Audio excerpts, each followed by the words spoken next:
Hi, Ian.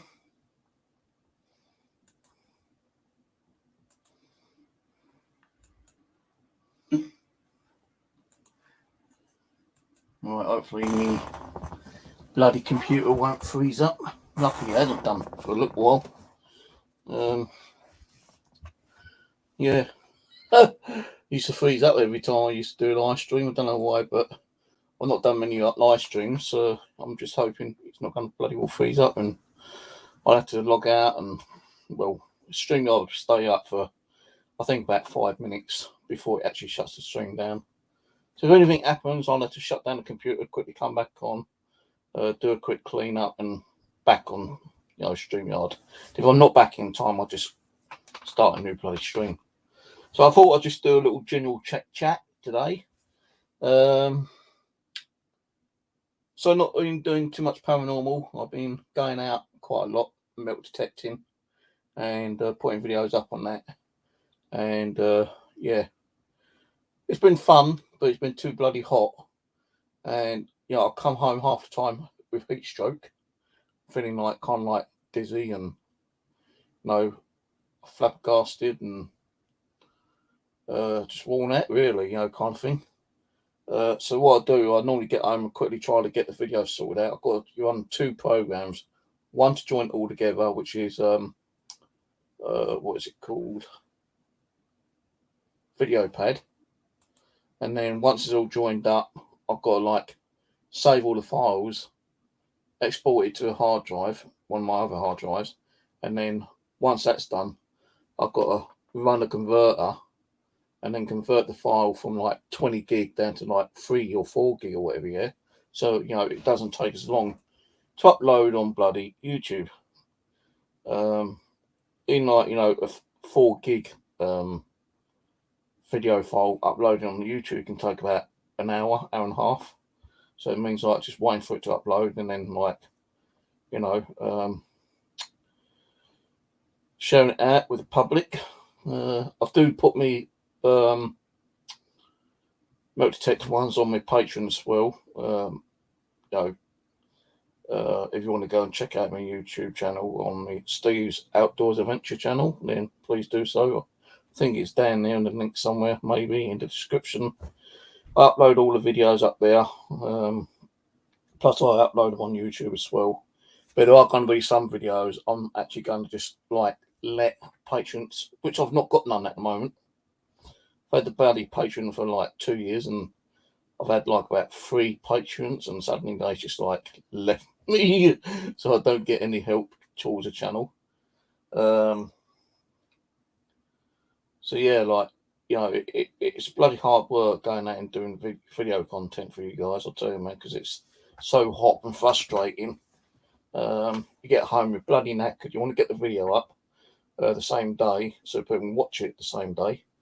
And then, the rest of the evening, I'm just kind of chilling, relaxing. And, sometimes I try to go to bed early. Sometimes I still don't get to sleep properly because then buggers upstairs, running around 2, 3 o'clock in the morning sometimes. Sometimes, if I want to lay in and not going to go out the next day, I start running around, from 7 o'clock onwards, and it just pisses me off. So that's why now I tend to go out a lot more. But the thing is, it's cost me a lot more bloody money going out. I had 23 quid on my Oyster card last week. I've been out 4 times, and I've got 10 quid left on it. Now, I thought I was supposed to be getting the unemployment special bus rate, which is you jump on a bus and you pay 75p, and you can jump on any amount of buses within an hour for 75p. But after the hour goes through, you have to pay again. Now, I've been on 2 buses, and I'm sure what they're doing is charging me every time I go on another bus because, I've been out 4 times, and that should have only cost me about 6 quid in total. But it didn't. It cost me double than that, more than double than that. It cost me about 13 quid. So I don't know what's happening with my Oyster card. I actually went into one of the news agents where I actually did get my Oyster card registered to my photo ID. And I said, can you just check this? And he goes, yeah, it's already registered. And I think, well, why the hell am I getting charged? Like, you know, I don't even know the bus rates have gone up. I know that, like, you know, they're going to cut down probably like with BR, you know, British Rail, they're going to be striking because they want a pay raise, don't they? If you're going to go, you know, with British Rail, if they don't get a pay rise, they're going to strike. Now, if they get a pay rise, the only way they're going to get that money through the pay rise is putting up the bloody cost of travel, innit? And it'd be like same with like buses and what that, you know, kind of fucking taking a piss, you know. But yeah, I'm going out tomorrow to my bushcraft, so there'll be some bushcraft video tomorrow, and I'll be doing a lot of milk detecting tomorrow as well, and staying overnight at my bushcraft until what day is it today? Thursday, isn't it? Yeah. So I'm going up to my bushcraft tomorrow, staying overnight, and coming home probably like halfway through Saturday, like midday Saturday, something like that. But the only thing is, I'm not going to take my paranormal stuff up there because my backpack's full already. My bigger backpack actually broke and tore me when I went shopping the other week or last week. All I stitched it up and took it out to do some more shopping today. I was like kind of like dubious if it was going to snap or not. But when I try to repair stuff now, I don't use like normal cotton. I use fishing wire, bloody fishing wire, you know, and I sew, you know, whatever I need sewing up with fishing wire. I've even got to still sew the back up on these pants I've got, you know. But I'm going to wait until like I wash them again, and once I've washed and cleaned, then I'm going to sew the back up on my pants because I know that sometimes when I go up and move around, you can see like a great big tear down the back side of me. So I've got to do that.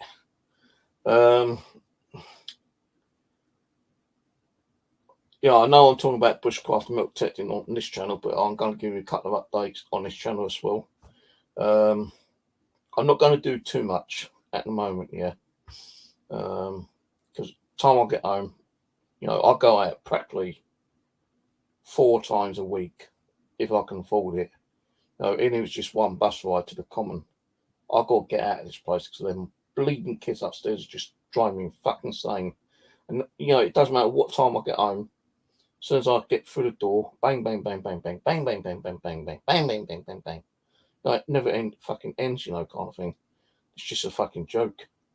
So I do tend to stay out a bit longer. If I do get home and I go to bed early and or late, you know, depending on what time I go to sleep, I tend to wake up later the next day, so like 12, 1 o'clock time. If I can hear the noise, I tend to just fucking get my gear and buckle fat again, you know. But today I stayed in because, like, you know, so the travel cost is getting so fucking expensive at the moment. You know, I'm paying out about £15-20 a week on travel costs because I'm always going out because I can't stand that bloody noise upstairs. That's just driving me insane. And I have reported it to the housing association twice through email. Not heard a dicky bird from them fuckers yet. So, you know, next week I'm going to ring them up. And I say, what am I paying my rent for if you're not willing to, like, you know, look into the situation because it's just driving me fucking insane. You know, I've got to keep going out. It's costing me money all the time. Are you going to give me that money back? Because you're supposed to be like, in the terms and conditions, if I'm getting like loud noises or disruption from like the neighbours, they're supposed to be doing something and they're not doing nothing. Yeah, people say to me, well, why don't you go up and have a word with them? It's not worth having a word with them because they just say, yeah, all right, we'll stop at the noise or we'll ask the kids or, well, you know, kids are kids, you know, they're going to be running around and banging about a little bit, you know, kind of, you just have to suffer with it. Yeah, I suffer with it, all right. And it gives me fucking headaches, gives me anxiety, and, you know, the stress and depression is like, you know, unbelievable. So that's why I have to go out a lot more than I normally do. Some people say, well, just like, you know, why don't you go for a walk? Well, I can go for a walk, but I still have a bit of a problem with my left knee. You know, it still like gives me arthritis time to time. Even when I'm out milk detecting, I have one. Oh shit! I have one of these like knee pad things, which I had to buy off Amazon. Get two, but I only wear one because like my right knee's not too bad. It's my left knee that's hurting a lot. So I wear one of these on my knee when I go out.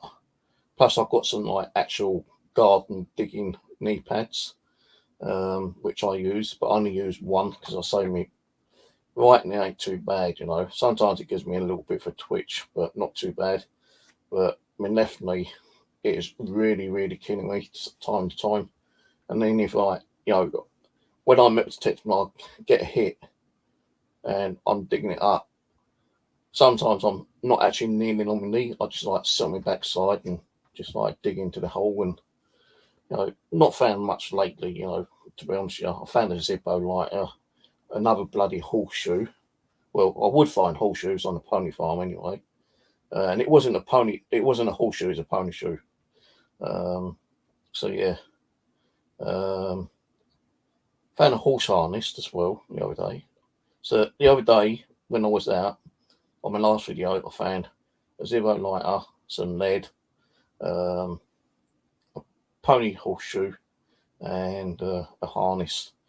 I think I found about 2 or 3 coins, and that was it. All the other stuff was like iron crap, which I kind of like dispersed in a proper manner back in the tree or back in the ground. But no, it was like dispersed properly. It was hot the other day. We've been getting so much hot bloody weather, and my backpack is really full. Like it's full now, but it's a lot lighter. So I'm not taking a spade up with me because I've already got a spade up there. But I've got one of those like multi-tool spades, but I won't be taking that up there because I've not I don't really use it. The only time I use it is if I'm going somewhere else, like over the common or to some other place I want to go and metal detect. Then I take the little multi one. But the thing is, it's not got a proper handle, so when you're digging, it's like pressure on your hand there, and it feels like because I've used it so many times outside, it's giving me like a small. It's not like a proper blister, but it's making my bloody hand sore.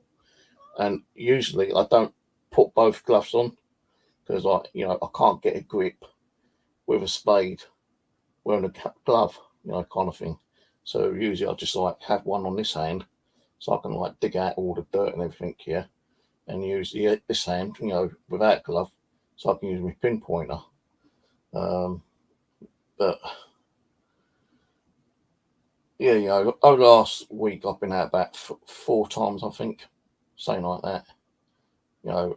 If I'm so tired, when I get home and I wake up in the morning and I'm still bloody tired, I won't go out. Like the day I didn't go out. The only time I went out was to go and get some shopping. So I had to go out because I needed some food for tomorrow, because I do like my barbecue up there. So I bought some belly pork, and I'll be cooking it up tomorrow night.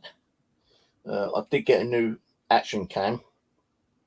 Really, like it's pretty good. It's better than the one I've fucking been using. Like this is the camera, or one of the cameras I normally use, like this year. It's got like a front LDC, so it shows you, the battery indicator. Now I ordered one similar to this off eBay the other day, right? The guy wanted like $35.99 on the offer. So I looked at these like selling, and a lot of people have been buying them at $29.99. So I put a bid on for $29.99, and he accepted it. Now I received it. It's a 2G one, and it goes up to like 4K. And it is a pretty good like camera, because you can actually do a setting and you can actually take photos and video at the same time, which is kind of amazing, kind of thing. And it's also got like its little strap, which you might see me wearing, so I can like, if I've got the camera on my head like that with the actual camera strap thing, I can just like press the little button and it'll start recording. And when I want to stop the recording, just push the button again and then stop. Save me keep going like this all the time, like I've been doing this one. But when I got it, it wasn't the one which was on the listing. It didn't have the front LDC on, which I wanted. But it was a 2G one, yeah. So I sent an email to the guy. I said, look, you sent me the wrong camera. I wanted the one with the LCD. Because I'm very sorry for the convenience. Can you, send us pictures of the camera and send us pictures of the postal address? Well, I sent them an email. I said, no, I can't because I phoned the postal thing around, phoned it out in the bin. That's gone. And 2, I ain't got time to keep messing around, taking photos to upload to you. You should know what you sent. And you didn't send me the right one. And I knew I was going to get a reply back because it's one of these fucking, people who lives in the UK, Chinese importers and all that shit, yeah. And I knew, I ain't going to get no reply. So I just fucking left him negative feedback. I said, misleading. You got 2 cameras on your eBay. One shows the camera with the LDC, and in the description, it shows you the same camera but without the LDC screen. So and again, with the eBay policies, you're supposed to list the correct thing. So I could get him done for misleading advertisement and get that listing taken down. Now the thing is, as I say, I have tried it and it does work quite well. And the video content's pretty good on it, but I don't really use it in 4K. So I use too much bloody memory up. And, I think with 4K, it also takes up more battery power as well. Because when I was out the other day, it took 3 batteries. With this one, I can get away with using 2 batteries. But this isn't 4K. This is, it's 4K, this one, but every time we record on it, it says it's like 1080p, which is a bit weird. And I have noticed that when I was using this camera, because I've got 2 of these actually, they still work. But the thing with these bloody cameras, after pulling the bottoms out a couple of times, they tend to snap or fall off and lose them. So how the hell are you supposed to keep the battery in? Well, the only way you can keep the battery in is by pushing the battery in as far as you can, getting a bit of cardboard, putting a bit of cardboard on top, and then some masking tape underneath to keep the battery in. And sometimes, when you're recording, it kind of loosens up and it shuts down the camera, and you don't realise the bloody camera's shut down. And not only that, it sometimes corrupts the video, or the audio won't work on it. Why the audio don't work, I don't know, but there's been a few files which I was trying to add on to the video for me not my magnification, me milk detecting earlier in last week. And when I was playing back the videos just to make sure they're all working, 3 files had no audio on them, so I couldn't use them. So I had to delete those ones. But with the new camera, it's been saving it. But when I actually used it the first time around and then put it on the computer, I didn't realise that it was set on photo and video. So you can when you're recording, it's taking a photo every 5 seconds or something, yeah. So there's fucking hundreds of fucking photos. I thought shit. But the good thing is after a certain amount of photos it takes and video, it cuts off and goes into a new folder. So it's actually creating a folder 100 NVP or something, yeah. And then I think what it does, it'll record so many videos and photos, then once it's got to its max, it stopped, then it'll actually go on to the next, it'll create a new folder, then it start taking, saving the photos and the video into the second folder. Bit confusing actually, because I copied all the video files over to one folder on the main PC, and I compressed them and joined them all up and uploaded them. And when I actually started playing the video file, I noticed the last 3 clips shouldn't have been at the end. It should have been more middle way. So I had to redo it all, rename all the files, and I tell you, it was right pain in the ass. But now I know exactly what I need to do. So I'll be using the new the new 2G camera, similar to this, but without the LCD. Now, sometimes you might get a nice, guy say, well, all right, I'll refund you, or, I'll send you the right one. If you can send me the other one back, then, fair enough, because it was his mistake. But I wouldn't buy anything off him again. He's got a load of camera stuff on there, which is pretty reasonable priced, which I wouldn't mind getting. But if he keeps sending out the wrong stuff, then no, I ain't gonna bother. So anyway, tomorrow I'll be going to my bushcraft. I'll be doing milk detecting. I'll be staying overnight, but I won't be doing any paranormal stuff because I won't have no room in my backpack, because my backpack is already filled up. It's got my camera stuff. It's got my milk detector. It's got my pinpointers. It's got my finds bag. It's going to have my barbecue food in there, ready to cook tomorrow evening. I've got my sleeping mat. I've got my blow-up mattress. I've got my sleeping bag. I've got my bug net. I've got my little blower thing that blows up the mattress. There's going to be bottles of drink in there, cans of drink, water, and all that stuff, kind of thing. So, my backpack's going to be completely full tomorrow. So I ain't going to be able to take no ghost hunting gear up with me. If I wasn't, if I was going to go up there and I wasn't going to do any milk detecting up there, then I could actually put stuff in there. But I really want to go up there and do some more milk detecting, because, I just recently bought a new milk detector. It's similar to the Megatronics TX 850, but this is a Japanese knockoff one, or Chinese knockoff one. And I fact, even the knockoff ones are usually about 200 to 300, pound, kind of thing. But I was looking on Amazon and I saw one for about 104 quid. I thought, he's got a couple in stock. Let me check on reviews on, like YouTube. And people swear by, they have really good milk detectors for that, even for £200, kind of thing. So, like an idiot, I bought one.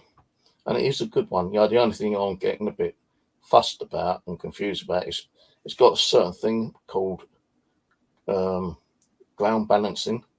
Because, the ground, the earth, it's got minerals. And with those minerals inside the ground, it can actually make your detector think it's picking up, iron or lead or copper or tin or, whatever other metal, silver, gold, bronze, all that kind of shit, yeah. So you've got to like muck around with the ground settings. And I still don't know how to fucking do it. I took the manual with me the other day and I read through it, and it still wouldn't work properly. So I just thought, fuck it, I'll put it on all metal, easier that way. But I've been digging up a lot of bloody crappy iron, which I don't want to be doing.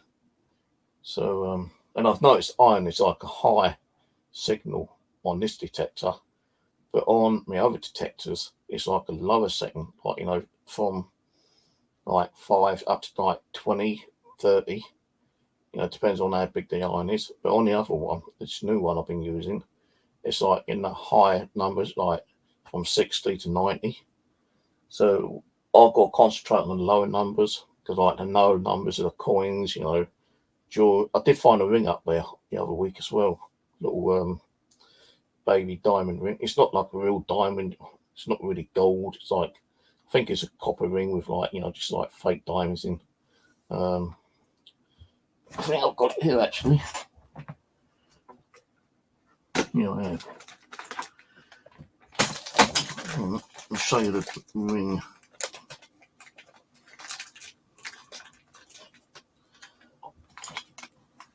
So that's what I found up there the other day, last week. I did find a button which had a dog on it, and it looked like one of those hound dogs, from where people used to go fox hunting. And I put a picture up on Facebook, and I said to anyone, tell me what it is, how old it is. Apparently it's like 1800s button, and I've done some Google search on it, and this button's worth like, you know, anything from 100 to 200 quid, you know, kind of thing. And because you know, the landowner's been so fucking good to me, letting me go up there, do whatever I want. I went up there. I think it's like Saturday, I think, Friday, Saturday, and I went up to him. I said, "Hey, look, this is what I found on your land." And he goes, "What's that?" And I told him exactly what it was. It's an 1800s button. It's got a, you know, emboss of a dog on it, which looks like one of those like hound dogs, you know, for, you know, when they go out hunting. He goes, "Oh yeah, yeah." I said, "It's 1800s, it's worth anything between 100 200 quid, and I want you to have it." He goes, "No, don't be silly, Steve. Don't be silly." I said, "No, you take it." He goes, "No, no, no, no." He goes, "Right, you found it, you keep it." I said, "No, you've been good enough to me. You let me do what I want to do up here, not bothering me. Take it." And he goes, "You know what? you know, my daughter, you know, used to buy coins and stuff like that, so I'll put it with that. So we'll just put it somewhere safe, you know, because you know, it is worth, you know, a fair bit of money." And he goes, "Yeah, thanks, Steve." And I had it in like a little one of these kind of like little Zippo bags, you know, kind of thing. So he was happy with that. I did find a gun up there the other day, but not a real gun. Hello, Jamie. It's an old 1940, no, 19, what was it? 1950s, 1960 toy Knight Rider cat gun. And it's mostly there, apart from the side handle bit, you know, some parts are missing. I've still got it in the kitchen, actually. And I was actually going to throw it away, but people said, "No, don't throw it away." You know, even in that condition, people might bite off you, or it's like, you know, a relic, you know, kind of thing. I think, well, we ain't a relic. It's like, you know, a couple hundred years old. It's just only like 50 years old or whatever. But no, because a friend of mine on Facebook goes, "No, don't get rid of it." Goes like, you know, that might even be more collectible later, even as it is, you know, with parts missing. People still probably want it off you. But, you know, I know people nowadays, they want, like, you know, the complete thing, especially with the, you know, a box. It's in mint condition. That's where you're going to get your money. But I've never sold any of my stuff I found. I've got boxes of junk stuff. I've got boxes of coins. I've got tubs of lead. I've got fishing gear. You know, I've got so much shit I've got from, like, you know, metal detecting and magnet fishing. It's unbelievable. I've got to sit down one day and just like sort it all out and throw the stuff away. I don't want to keep, like, you know, bottle caps and, like, you know, bits of iron, and but even some of the iron bits and pieces I found is, like, you know, got like lettering in it and stuff like that. I think the most interesting bit of iron I found was a bit of a print head, and you can see like all the like text written on it. Hello, Wendy. Yeah, I know, but you got to go to the fucking, like, what's the name, like a scrap dealer, and you got to have, like, you know, kilos of the stuff. I ain't got kilos of stuff. You know, I've probably got, like, lead wise, I don't you know, take anywhere. I'll keep that and I'll milk that down and make fishing weights out of it. Iron, you think I'm going to carry around, you know, a couple of kilos of iron and probably get like a couple of quid for it? No fucking way. That goes either in the bin or recycled or buried sometimes. I'll tell you, the other day, I was digging like some of the hits on my metal detector here, and yeah, I was going down up to about 9-10 inches deep, and you can see like iron sitting down there, and you know, you try pulling it out, but it, you know, it's big chunky stuff, you know, kind of thing. And I ain't gonna sit there, you know, for half an hour to an hour digging out a fucking chunky bit of iron. No way. Because what am I gonna do with it? I can't do nothing with it, can I? I can't bring it home. It's gonna weigh me fucking bag down even more. End up with fucking back hernia. So, you know, all what I normally do is that I put it to one side, you know, near a tree or bush or something like that, or, you know, I'll ask my landowner if he wants it, you know, because I don't know if he knows anyone who's in the scrap business, But most of the iron, if I'm digging and I see it's iron, right, nah, fuck that. And I just fill the hole back in, sod it. But the other day, so I found like a super lighter. Don't know if it works or not cleaned it up. Horse harness I put on his gate. Pony shoe, horseshoe, and a few other little bits and pieces, little bits of lead and stuff like that, which I bought home and stuck him in lead box. Because if I want to make some fishing weights, I'll make some fishing weights. But I can't really start melting down lead outside. Not with that bitch upstairs. She'll start moaning. So what I can do is I want to melt any lead down to make some fishing weights. If I want to go up to my bushcraft, I'll just take it up there and fucking melt down. That way I've got no issues with them bastards upstairs and everything. But anyway, as I say, I ain't been doing anything much on this channel because I've been concentrating on my other channels. But I will be doing some stuff on this one soon, maybe. Now, I do want to go to some cemeteries, but I don't want to be lugging equipment around because I think there's in some cemeteries, they won't allow you to metal detect, not metal detect, what am I fucking on about? Metal detect in the cemetery, fucking dig up about 50 bottles and take all the jewellery, I won't be surprised if some people have done that. I found an old cemetery which ain't being looked after and I go grave robbing. That's one thing I'd never do. But I know some cemeteries are a bit fussy with you, doing like a ghost hunt in there. Some cemeteries won't even let you do video in there. So the big one around there, around where I live, one day I was in there taking video, just doing normal video. The groundsman walked up to me, goes, "Sorry mate, can't video in here." I said, "Why not?" He goes, "Well, it's classed as identity theft." I said, "What you on about, identity theft?" I said, "These people are dead. I ain't going to worry what's going to happen to their name. You think I'm going to take their name and change my name over to their name?" No, I said, "You're being silly, aren't you, mate?" He goes, "No." He goes, people do come in here. We don't know what they're doing. So, the big one around there, I don't really bother with. The one next door to it, the Jewish one, I can still get in there and do videos in there anytime I want. And I will do some video in there, but I won't be taking paranormal stuff with me because I don't feel like doing anything in cemeteries. I might take a radio, ghost box, but I won't be taking like K2 meters. I'm actually now getting to feel like, K2 meters ain't giving you, the proper or correct, what's that word I'm trying to think? People said like, well, how do we know a K2 meter is being operated or interacted with a spirit? It could be like a roaming piece of EMF that's like flicking by, because we give out electromagnetic energy ourselves. So how do we know it's not us doing it? A ghost, they give out EMF, don't they?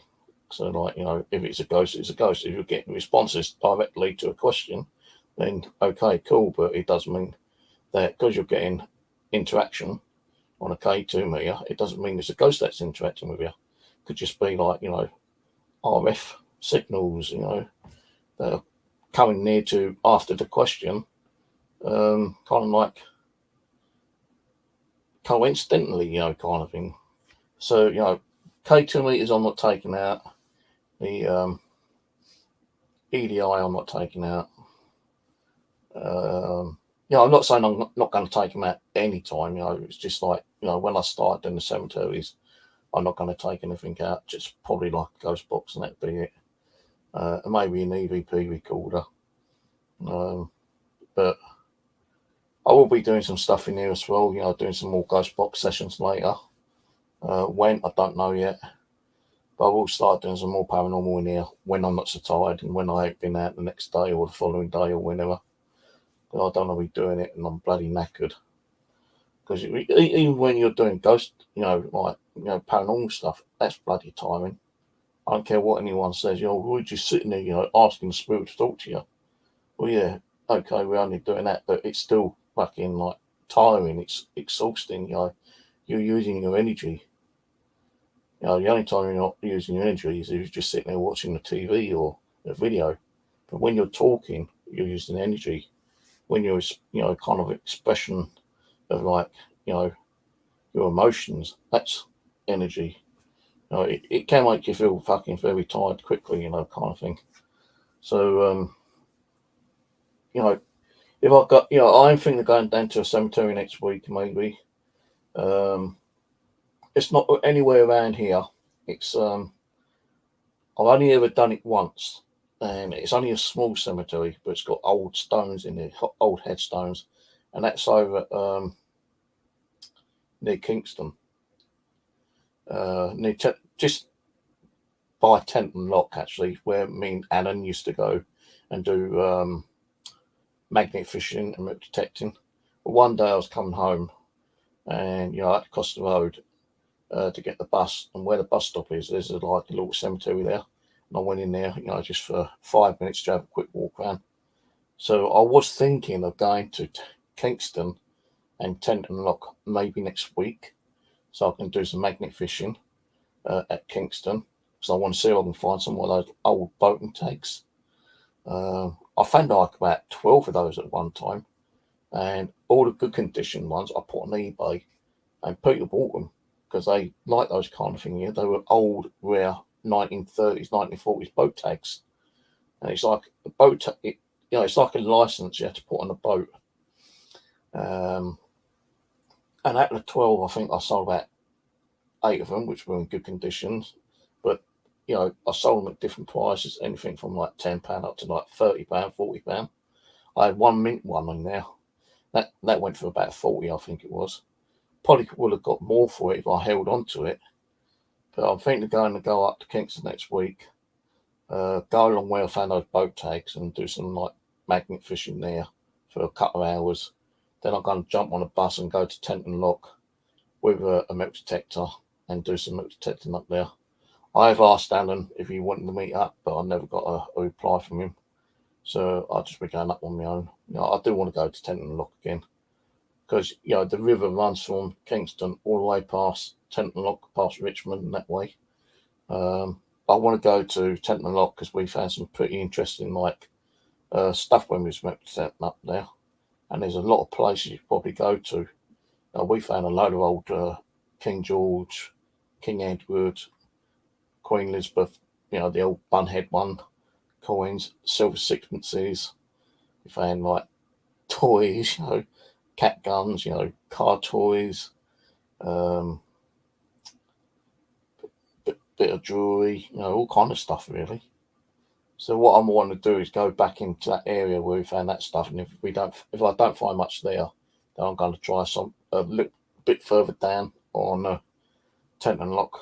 I'm not sure what day I'm going to go there, but on the way home, I'm going to have a walk around that cemetery, depending on what time I leave. I want to start leaving around about 6 o'clock, at least in the evening. And then I can have like about 10-20 minute walk around the cemetery, take some video, and upload that to you.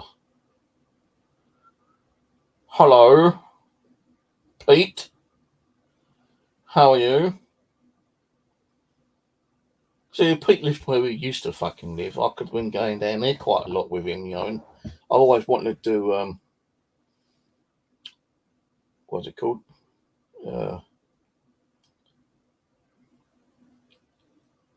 I can't even fucking remember what that castle called. That Shovenoff Castle. I wanted to do that again, and that Abbey Woods church thing. So I wanted to do those again, but I can't do them with nephew because he doesn't drive no more, I don't think, and he's kind of like gone off the paranormal anyway. Old Aaron. So it's a bit of a problem getting that to do places. There is a place I want to go to where my mum used to live. I can't say where it is because I can't even fucking remember where it is. I'd have to ask my sister where my mum used to live when she was married to Ron. But there's some woodlands, and inside the woodlands, there used to be an old church, and there's still like the archway of this old church there. So I wouldn't mind going down there and just taking a look over there. That way I might take some paranormal stuff from me. I won't take a metal detector over there because I think it's a kind of like protected, kind of thing. Not just by like, the Woodland Trust, but by, the council and some other department. If you get fucking caught, you're going to end up paying thousands of pounds fines. And if Peter Ditt stayed where he was, we could have gone fucking somewhere milk detecting, kind of thing. But thanks to Pete fucking moving off.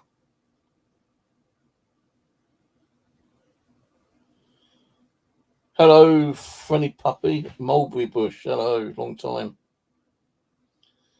So yeah, I've got a few things I'm going to be doing. As I say, tomorrow I'm off back to my bushcraft. Milk detect up there, because my bushcraft is on private property, which I've got permission to be there for.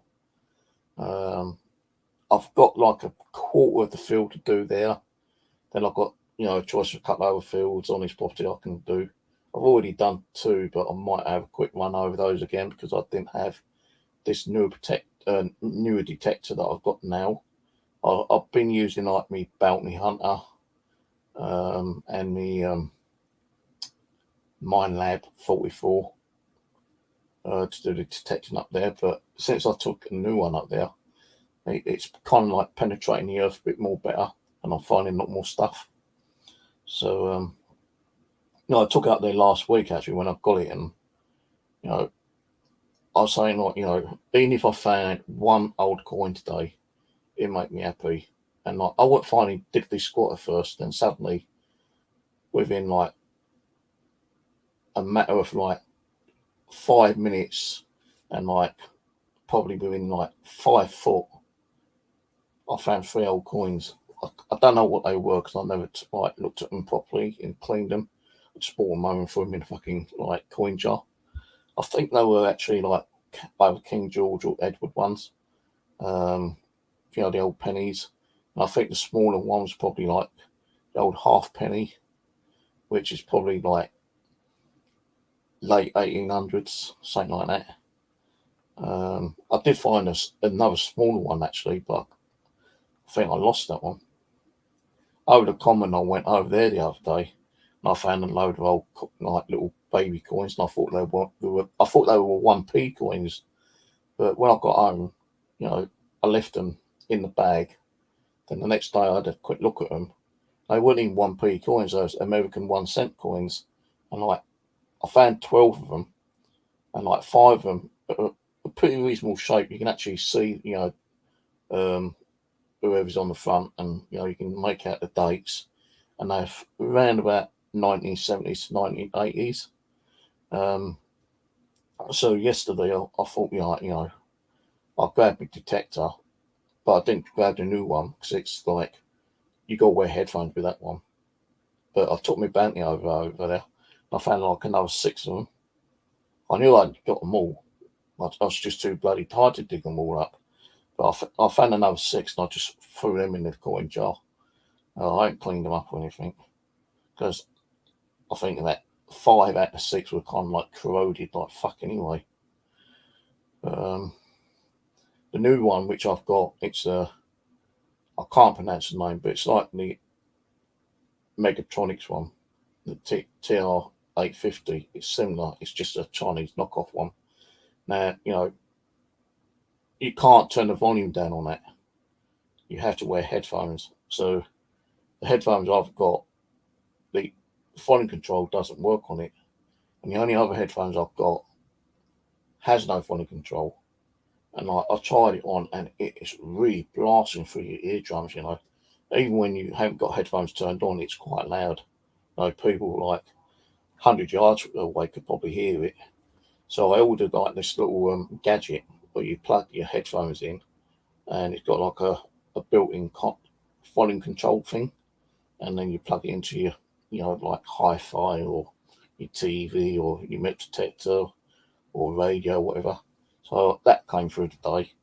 So I just plugged that in to one of my other headsets, and the metal detector did come with headphones with volume control, but the ear muffs were too small, and I just couldn't wear them. But I had another pair of headphones, which sometimes I do wear. I don't like wearing headphones because they make my ears kind of like feel uncomfortable. Sometimes they make them hot and sweaty as well. But the other ones I've got ain't too bad, and they are proper more rounded ones, not like the square bloody ones that came with the head with the metal detector. So this thing came through today, and yeah, I've not tried it. I just plugged it in, shoved it in my bag, and I'll test it out when I got there tomorrow. I don't have to wear it tomorrow, but I want to go to another little location not far from my bushcraft. But I've got to be very snidey because the other day when I was up there, there's a hell of a lot of racket on a nearby field, and I thought, I'm going to leave early, and like when I'd left, you can still hear this racket, yeah. Now, normally when I come out, I'll go over the fence here or go through the gate. Well, my landowner had already gone, and he normally locks up the gates. And it's just too much of a hassle climbing over the gates. So I usually go through the fencing.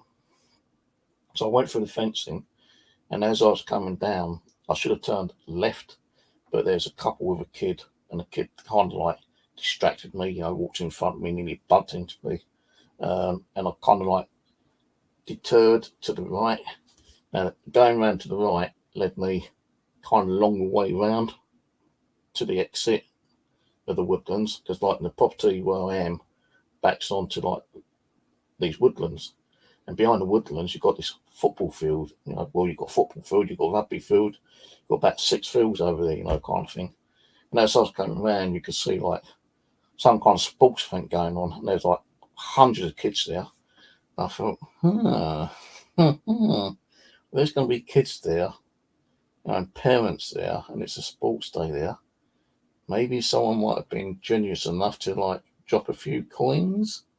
So, although I'm going to my bushcraft tomorrow, I'm not going to get there till like probably midday. So I don't want to get up too early. So I'm going to be spending the night over, in my camp anyway, in my shelter. But what I'm going to do is that I'm going to try to get up for about 5, 6 o'clock, and I'm just going to like go over there and have a quick scan around, see if there's any coins, service fines.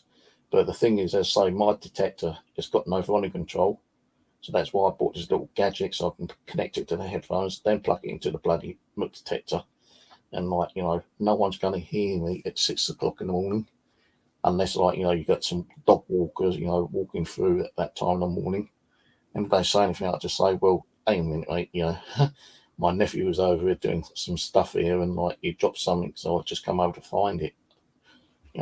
I ain't gonna fucking say much, I don't think. So a little bit of a sneaky like metal detecting on some football fields. Probably what day would it be? I'm going tomorrow, Saturday morning. Yeah, see if I can find anything over there. I did do near there because it is a massive big field. When I first started doing detecting on the land up there, on the private land, you have to go through this gateway. If my landowner isn't there and his main gates aren't open, you've got to walk through this like little gate and go around the back of the property, through the woodline, through the woodlands, and like jump over the barbed wire fence. Well, it's a bit more difficult now because the woodlands have put new fencing up. So it ain't just one fence I've got to jump over, which the landowners, I've now got to kind of like either jump or climb through this new fencing. And it's a brand new fencing, and it's like, very difficult to lift up. You can't just like climb through with your backpack on. You've got to like take your backpack off, put it through or put it over, and then like you kind of like pull these like 2 wires down and squeeze through them. I'm going to ask the landowner to get me the keys, because he did say to me one day a while back that he was going to get me keys for the padlocks. So hopefully I'll see him tomorrow. And I say, oh, did you ever get the keys for me? And if not, can you get me a set? I don't think he would say no, because he did say he would get them.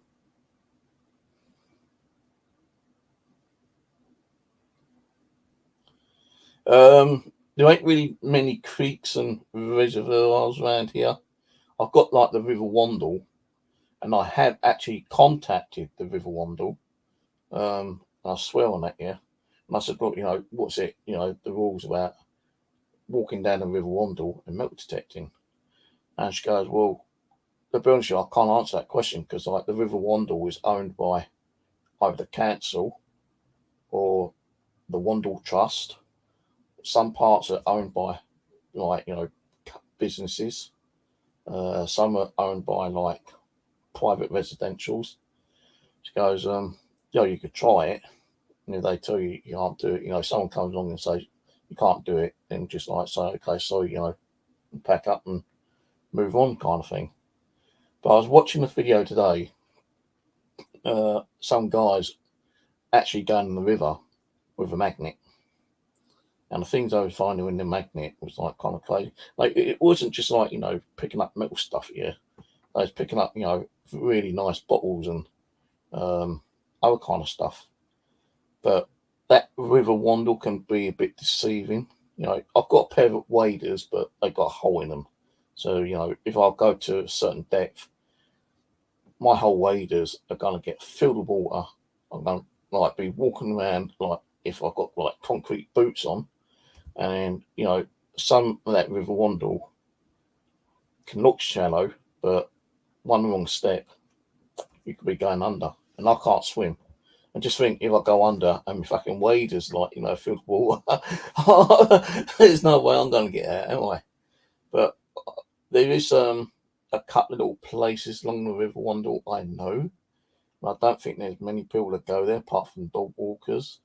So yeah, there is a place where I can go and do some metal detecting along there. Actually, I can't tell you exactly where it is on the Wandle, but you can't really cross over, right, to the other side because there's no bridges to cross over to the other side. So there is one way of getting around to the other side, but you've got to go down this residential street, and then there's like a little pathway, and you go down the pathway, and as you go down, you realise you're on the other side of the River Wandle because it's got like one of those weirs, like actually like, and I can't really get to the weir, which would have been a good idea for magnet fishing, which I wanted to do at one time, but there wasn't no way of getting there. But it does actually like allow me to get to the other side of the River Wandle, and I think I did take my metal detector down there once. One of my first older metal detectors, and I wasn't getting nothing. But now I've got this new one which gets better signals and better depth. I probably might go along there that way one day, within the next week or two. But I've got to kind of like be careful on my costs, because my daughter's wedding's coming up soon. I'm trying to save money to give to her for a wedding. I don't know what she wants for a wedding gift, so I'm just going to give her fucking money. Don't know how much money because I ain't got a fucking lot of money.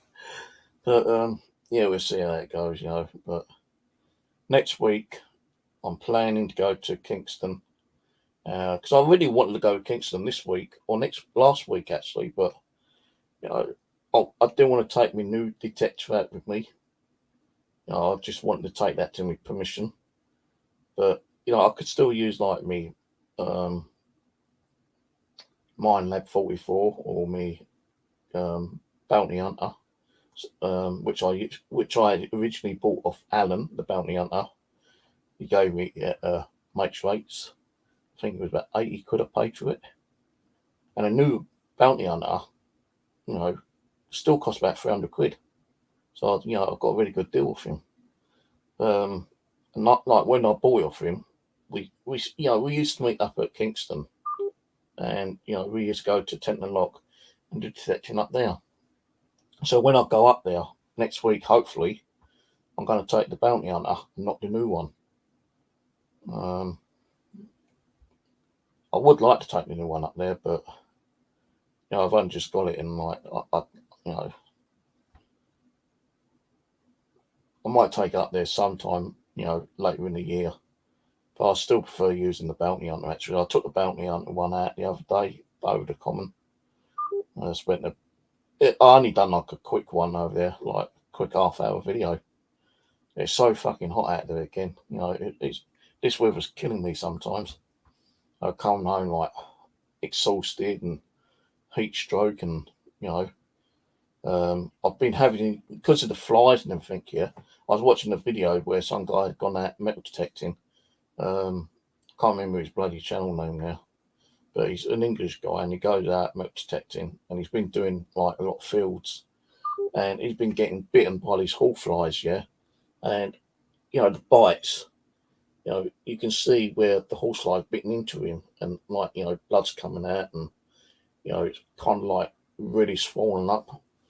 Fuck that, man! I've got some like insect repeller in my bag, mainly for mosquitoes, but I think it protects me from flies and horse flies and stuff like that. So that's in my bag ready.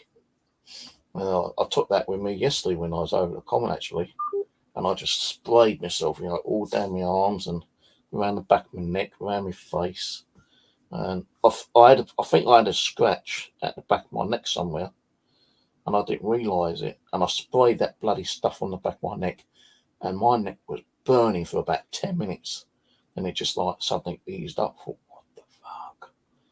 I thought, have I been bitten already before I even sprayed it? But it did kind of like ease up. Shut up, phone, for fuck's sake. That phone really pissed me off. I don't know what's wrong with that phone.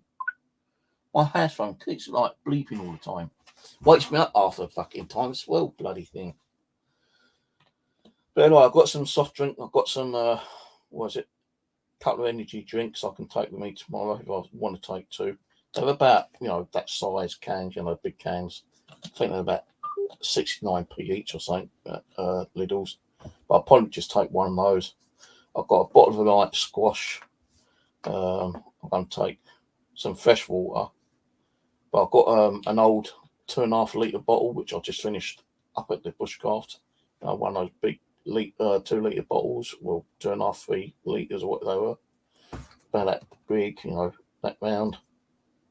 I've actually finished one of those up there, so I've got an empty bottle. So what I'm going to do is take that over to the landowner, fill it up from his tap, and I'm just going to use that for my coffee. Got some coffee sachets in my bag ready to go because I'm running out of coffee sachets. I should have got some chocolate ones, but chocolate sachets I normally get from Poundland, and I'm not going to Poundland until next week and the next week. So, and I am running out of coffee sachets. So, but I've got enough for tomorrow night anyway. I'm going to take one of my energy drinks with me.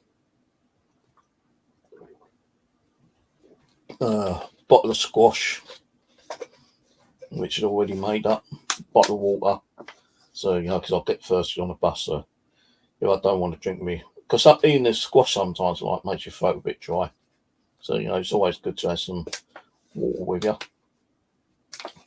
Got another location I'm going to go metal detecting as well next week. I only found it when I don't know if I told you, like I went to that cemetery with the soldier statue, well past Croydon near Crystal Palace area. I had to get a bus and a tram. Can't remember exactly where its location called, but I went up there, and as I was stop before there, yeah, there's fucking great big like massive common with woodlands there, and after doing like the ghost hunt there and everything, yeah, I went round, and like it is big, there is like really big fields, but fucking grass is like well over your knee high, it's probably like past my chest nearly, so I couldn't do it any kind of metal detecting on there, but there is some woodlands there which I might go and try and do some metal detecting up there maybe in the next week or two. So I ain't got to keep going up to my bushcraft all the time. I just like going up there time to time so I can have a barbecue. You're not allowed to cook barbecue on your balcony. Fucking ridiculous. No barbecuing. Because like the smoke will like probably piss people off and get into the clothes and all that shit. So I can't have a barbecue on my own balcony. So, you know, time to time I like to go up to the old bushcraft and just have a barbecue. I just have like, you know, skewered meat. I used to like take onions and tomatoes and stuff like that kind of thing, but the bloody onions kept falling off the barbecue sticks, and the tomatoes either got burnt or just like, you know, went all runny. So I thought, I'll just have meat. I've got a bag of crisps I'm taking up with me, maybe a bar of chocolate as well.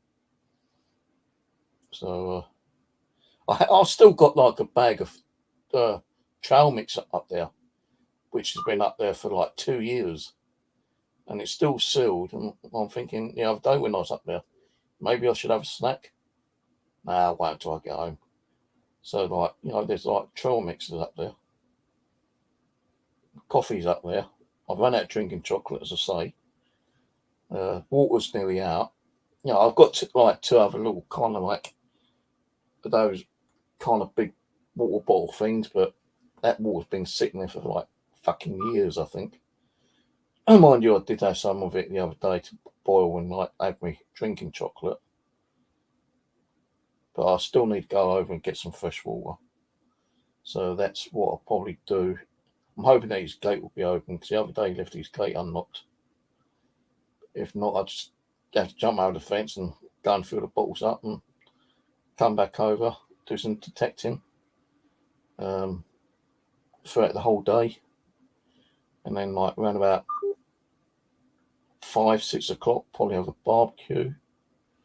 And then after that, I might do a little bit more detecting for an hour or so. And then just as it starts getting dark, straight into the old shelter, get my bed sorted out, might listen to the radio for half an hour, and then try to get some early sleep so I can get up around about 5 in the morning, get myself sorted out, and go out to the field, and so I can do some detecting over there. And just hope no one starts, you know, moaning and bitching.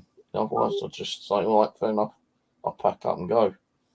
And then I'll have to take the long route round to get back to my bushcraft. Then I'll just do some more detecting on the property I've got permission on. But yeah, as I say, the next cemetery one I'll probably do when I go to Kingston, Tenton Lock. But I'll only do a video there. I don't think I'll take any equipment with me. It'll just be like a little walkthrough, show you some of the headstones. If I think about it, I might take a ghost box, but that'd be it. No other equipment. Not even an audio recorder. I don't even know. I didn't know. New one. Oh, it's here. Yeah, that one.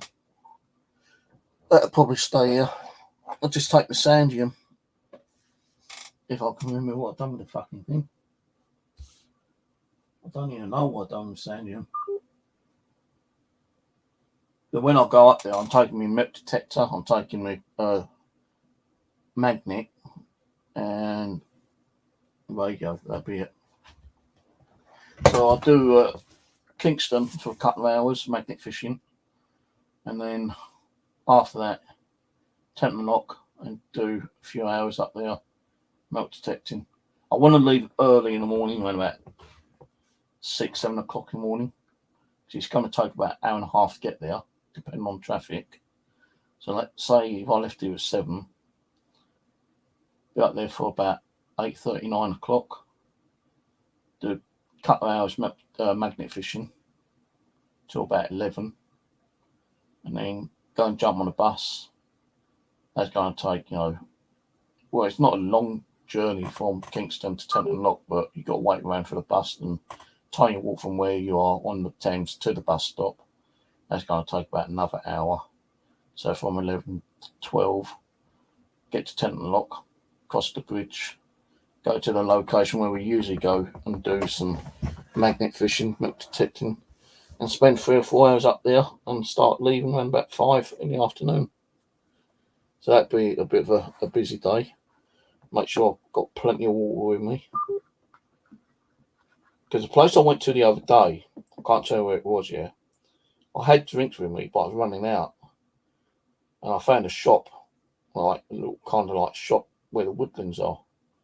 So I thought, right, I'll get a couple of cans of drink and a bottle of water. £4.80. No, what was it? Yeah, £4.90 it cost me just for 2 cans of drink and a bottle of water. Fucking hell, man. Talking about rip-off prices. So, now sometimes if I get time, I'll try to get out to the shop and buy 2 cans for £1 or so, or if I'm going up to my bushcraft and I don't mind walking an extra 5 minutes, I'll jump off 2 stops before and go in the shop and buy a couple of cans of drink and then walk up to my bushcraft that way. Or if I've got drinks with me and I run out at the bushcraft and I start feeling thirsty when I'm coming home, I just walk down to the shop and get some drinks, wait till the bus comes and drink it on the bus.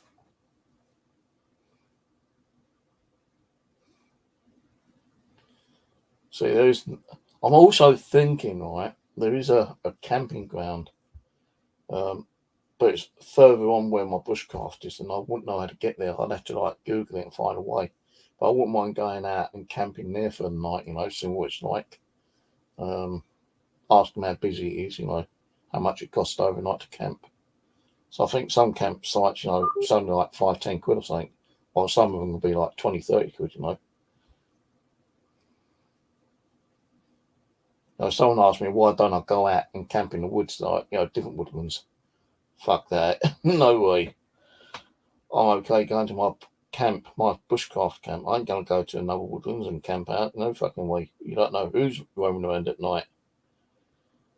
I'm always concerned about, some weird Matt axeman, probably up where I camp, kind of thing. No, my luck, my nerves, my brain will be telling me, there's several fucking mad axemen up there waiting to, jump in, chop me head off and cannibalize me and eat me up and, I don't know. Why is it that, we had these really weird kind of thoughts in our head, when you're about to do something, is this going to happen? Is that going to happen? Am I going to be scared? Am I going to be okay? Am I going to survive? What happens if, in an emergency, am I going to have, reception on my mobile phone? Are they going to be able to find me? I don't even know how to use a fucking GPS. So, having a GPS on your phone is pointless to me. If I go somewhere and I get lost, the only way I can find out where I am is Google Maps. And even Google Maps I fucking got lost on. Oh, hang on a minute. What way is that way? Hang on. Is that map the right way around? Is it meant to be facing that way, or is it supposed to be sideways, or is it backwards, or what? And I'm trying to find out what fucking road I'm on.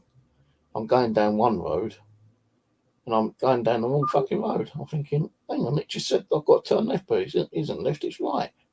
So I've had to come back and fucking backtrack myself.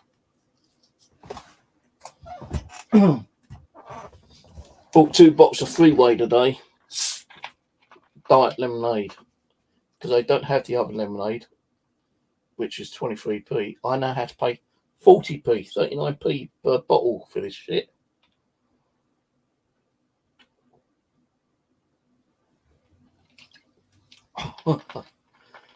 Hang on, puppy. Hang on a minute.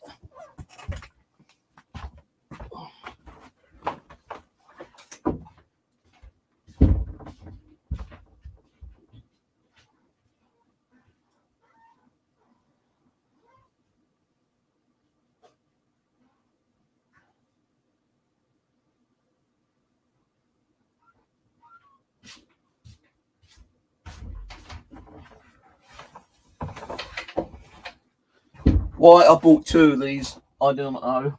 I put one in one bag and put one in another bag. And I thought I'll go out and I'll check it out. And these are military ones, yeah. And I took it out, and you know what? I still can fucking work out what way I was fucking going. I thought, well, if I go that way, right, what way am I heading? Now that's saying well, it doesn't even have north, east, south, west on this one. Well, it does, I think. Let's get my glasses. Yeah, northeast, southwest, yeah. Now, let's say if I'm going to Woodlands and I head north, right? And I kind of like get deterred and I'm thinking, right, hang on a minute. I need to go north. No, I need to go south to get back out. I could be going south, but ending up a different part of the fucking like location that we began in the first place. I could be fucking miles away from my original entrance. So why I bought two of these, I don't know. Now you can like, I thought it had a flashlight on there actually, but it doesn't. I wanted one with like a little mini flashlight on. It's got like a little kind of like level kind of thing there, level. But yeah, I took one out, and I'm trying to like say, right, what way's north? And because I didn't have my glasses, it was a bit more difficult for me to read, on the actual compass itself. And there's me, turning this around, which ain't really doing me no good at all. I'm thinking, what way? And I'm just like, and the compass ain't even fucking moving. And I'm thinking, why is it not moving? And I'm tapping it around, and it still wasn't fucking moving. So the one I took with me was probably 40. An actual digging tool, which I got not long ago, that's got like a little mini compass on the button at the top. But with that, let's say I don't really take that one. I've got a spade up at my shoulder, so I don't need to take the little multi-tool spade with me. The only time I take that out is if I'm going somewhere local. If I'm going up to the bushcraft, which I'm doing tomorrow, I don't have to take that multi-tool spade with me. They can stay here. That's in my other bag. So what I'm trying to do is get 3 backpacks sorted out. Each one with a different metal detector. Like, the one I'm taking with me tomorrow is my big backpack. And that's going to have me new metal detector in there. TX 850. The other one has got me bounty hunter and a pinpointer in there and a spade. But the third one is going to have me Minelab 44, but I ain't got no extra spade with it, and I don't want to keep like taking things out each bag. I'd rather have spares, so I've got to buy myself another fucking spade, so I can put that in with me Minelab one. I need another hand tool. I did order a hand tool the other day actually through Amazon, and a memory card, 64 gig memory card for my new camera. They're supposed to turn up at the same time. I'll get Amazon knocking on the door and he just hands me a memory card. I said, I'm supposed to have 2 delivery, mate. He goes, well, my van's empty now. He goes, there is other drivers around, so you might get it later. So he goes, what was it? I said, just a hand spade, little hand tool, gardening tool. He goes, no, my truck's empty. So I'm looking on Amazon, yeah, and there was another vehicle not far from me, just over the road actually, and it says you're next. I keep keeping an eye on at the Amazon, tracking. And he's just across the road, and what happens the next minute, he's like gone the opposite way, around near the shops, down at the bottom. So I'm thinking, maybe he's just gone round to get something to eat, maybe he's hungry, So I'm waiting, and suddenly, the tracking turns off. I thought, well, maybe he's turned his engine off and he's gone and got something to eat. I'll give it a little bit longer, It says up to like 7 o'clock, it's only like 5 o'clock now. The next minute comes up saying, we've had an issue with your delivery. I thought, what the fuck's that? What's going on here?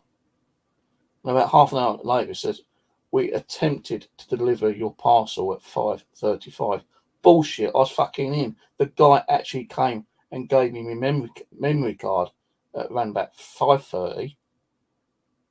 So, I paid like 16 quid for this little garden spade, yeah, which you can use for gardening or metal detecting or whatever. And I wanted it. I wasn't, in desperate need for it. The only reason I ordered it because I thought I lost my other one. And I thought, well, it's either I left it on the field at my bushcraft or it's in my shelter. So I ordered another one. And because it didn't deliver, I thought, well, where the fuck is it? Hello, Rose. I thought, where the fuck is it, So I ordered this new one and, like, I waited in for it. And it didn't turn up. So I thought, well, I'm going up to my bushcraft tomorrow. So hopefully it's there. Well, I got to my bushcraft. I looked in the shelter. Now, when I got in there, it's sitting on the fucking side, weren't it? So I thought, well, lucky I found it because otherwise I would have been using like my multi-tool most of the time, And that's a bit of a bugger to use. So, my main one was at my shelter. It just fell out of my bag, that's all. So after going up there and coming home, I thought, well, I found it. I ain't going to really need a second one just yet, So I put in a cancellation. And they said, if you cancel it, you get your money back within 1 or 2 days. So I thought, 1 or 2 days, I can wait for that. Next minute, it says, again, like, I get an email saying that your refund will come through within 5 to 7 days. I thought, fucking hell, man. Quick enough to take your money, but not quick enough to give your money back. But it only took 3 days, actually, because I got my money back today. And I used the money, which was 16 quid, to go and get some shopping.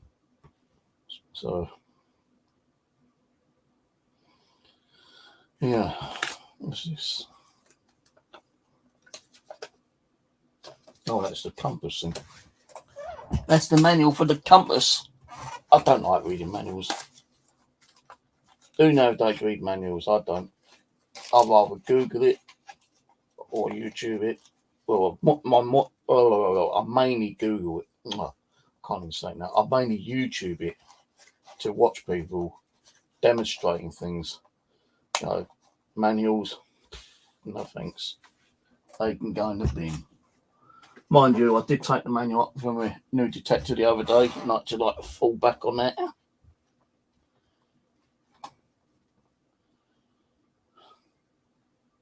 Yeah, you're feeling better, Rose.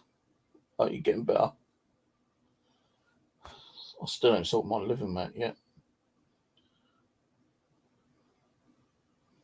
Every time I get a box, an empty box, I'm thinking, yeah, I'll keep that because I can put stuff in it and start sorting that living mat.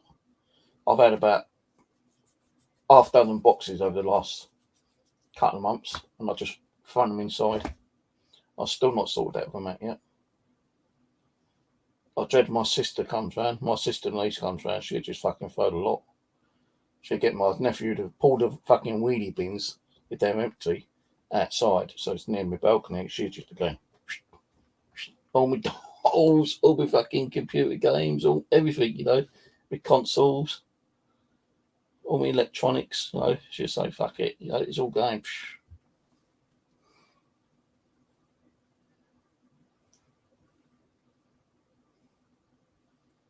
Now, what time should I get up in the morning? What's the weather going to be like tomorrow? Where's my phone gone? I've got to charge my phone up as well. All right, check tomorrow forecast. What does tomorrow weather forecast? Where it says great big like red sun right there. So I hope it ain't going to be fucking sweltering hot. So I do have to take clothes with me as well. Like, fresh t-shirt, extra pair of shorts, because sometimes, my back sweats and, even shorts get a bit kind of like damp sometimes. Not because I shit myself before you even say Rose. Dirty shit in the fucking shit. I shit myself. This why it takes clean clothes up with you. No, it ain't. Even when I'm walking around, my feet get so hot and so irritating. I even take clean socks with me. It's good in one way because if I have an accident, like chop a finger off or something, yeah. You know, I'm always worried about going to the hospital with dirty clothes. You know, I can't take, you know, like clean trousers and, you know, all that stuff up with me all the time. So I ain't got nowhere to store it, you know. And then if I store it, they might start getting kind of like mouldy because they're not being used, and I don't want that happening. So, you know, with what I'm wearing with trousers, you know, all I've got to do is like change my socks over, change my shorts over, and change my t-shirt over. And that way, you know, I won't smell as sweaty. And I've got like a tin of deodorant I'll take up there sometimes as well. I think I've already still got one up there. So, you know, quick spray then.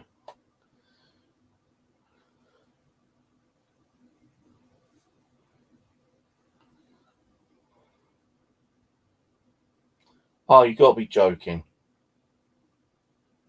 It says tomorrow, partly sunny with showers.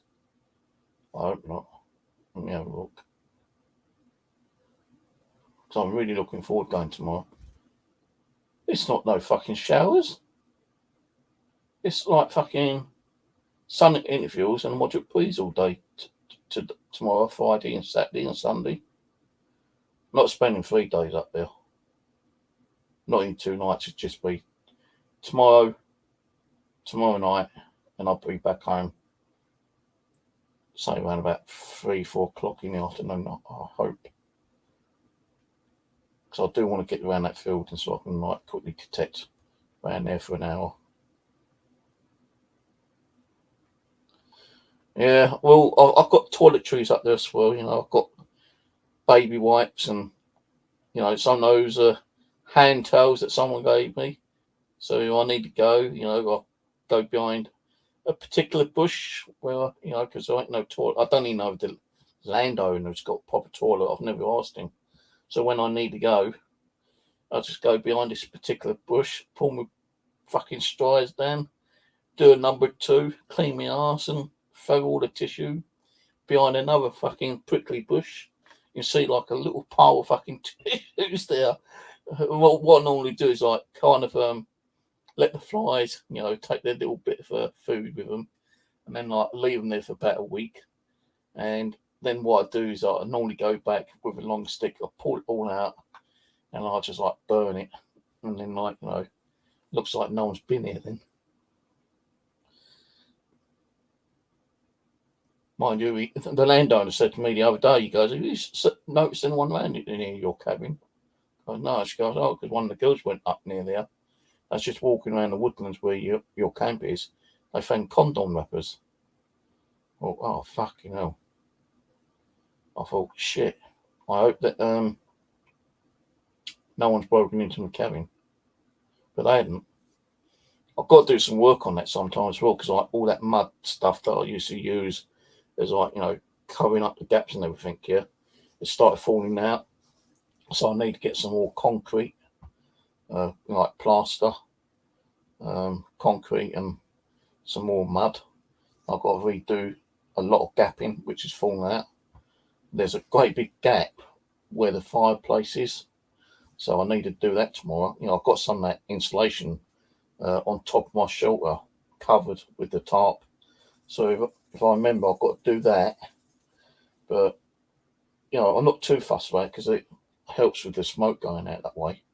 So I don't have the little shutter windows open, because I'm like, you know, a bit concerned that if I leave them open and, like, you know, I forget about them when I go to sleep, someone might try throwing a fucking weapon at me and, you know, like killing me, you know, and trying to climb in. All that kind of shit. I've got two toys up there, my little Irishman and a clown. And I've named it Paddy and Casper. And they've been up there for fucking months, you know, about a year. And I'll treat them as like, not like, you know, adults. I've just got to say, "All right, guys, you've been looking after my camp. Thank you very much." You know, I found a horse or a pony shoe the other day. I said, "Here, mate, give me some luck with this. I'll put this right next to you. Fucking put some luck next to this fucking pony shoe so I can start finding some good treasure." And that was the other day when I was up there. But I've had like these two like little fucking stuffed toys up there for about a year. Still got my wildlife cam up there. I was going to take the memory card out the other day, but I thought, no, I'll leave it for a couple more nights. See if we get anything. And I have noticed on those wildlife cams, yeah, things are actually like, setting that camera off at night time, but it's not actually showing me what's setting it off. If it's like a breeze then, and a twig is near it, a branch, then that could be setting it off. I don't know. But several months ago, it caught like deer up there, and there is deer up there. I saw some deer up there when I was up there the other day. I saw some a couple of weeks ago. I was trying to get a video or a picture of them, but they saw me and thought, hey, that fucking crazy guy's here. Let's fucking scram. They just got up and fucking ran past my shelter. And I didn't see him for a little while. And when I was down on one of the fields, there's like a massive tree there. Well, it's not massive. It's like, a tree there with a lot of like bramble and stuff. And I was like kind of like hidden behind there. And as I was walking, they heard me. And they turned and looked at me and thought, is that fucking crazy guy again? Scarp up. They just ran off, and I was watching them, and like they're kind of like getting up to the way the barbed wire fence is, and they was just like ducking under there and scarping in onto the next property. I thought, shit, that's twice I missed them. But yeah, there's deer up there because apparently there used to be a deer park not far away. It's closed down now, but some of the deer actually escaped and they couldn't find them. And like where I am, there is quite a lot of like woodland and fields and stuff like that. So they've been like grazing and living around that area.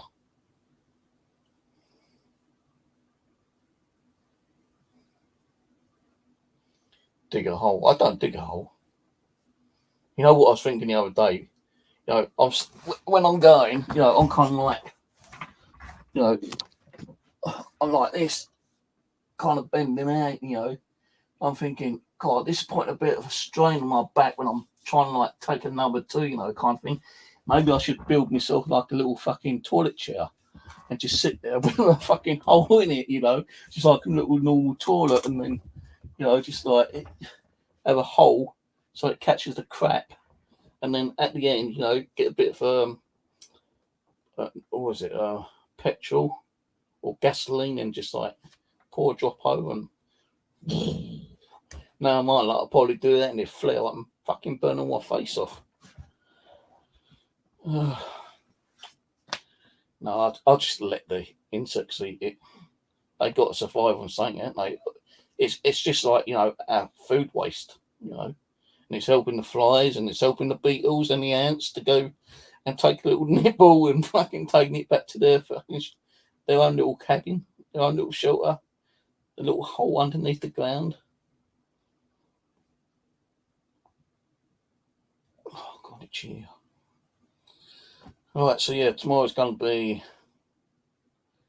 sunny. It feels with a moderate breeze, and same with Saturday, and same with Sunday. Well, moderate breeze Friday and Saturday. Sunday is going to be a gentle breeze, but I won't be going out Sunday because I'll be too tired. I've been out 2 days on a night. I probably won't sleep properly as it was, because last time I was up there the other night, last week I think it was, some weird shit was going on. I tell you, man. I'm laying there, and I couldn't get asleep. I'm tossing and turning on my little bed bench thing. Now, it's not uncomfortable because I've got like a bed. Well, I've got like a roll-out kind of mat. Then I've got my blow-up mattress. Then I've got my sleeping bag. Then I've got my bug net. I just couldn't get asleep properly, And when I was just about to fall asleep, I had two big loud knocks on a tree. I'm thinking, oh no, fucking Sasquatch. No, not Sasquatch, not fucking, Bigfoot. No. I'm just fucking like thinking, no, ain't nothing like that, Then all of a sudden you hear like voices. It sounded like two different voices, male voices. And they weren't that far away either, probably a few 100 meters of that, kind of thing. Fucking hell. And I had like my little head torch light turned on. And I thought, fucking hell. folk. They don't see my light. They don't fucking come over here and start banging on the fucking door. And I had me axe. I had me fucking wood splitter axe. I had me bushcraft knife. And I think I had my saw with me. Or my spade. And I had like 4 things. Actually, I've got to put my bloody bushcraft knife in my bag. Forgot about that. I better do that now. Hold on a minute. Before I forget. Oh. And my torch. My new Superbike torch.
Oh, wait a minute.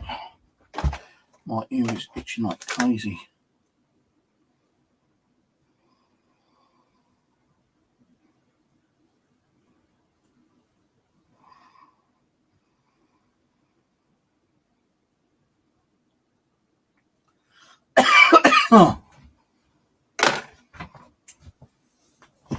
So, I just put my new flashlight in. No, my luck, it would get turned on accidentally, and the battery will run out before I can get to use it.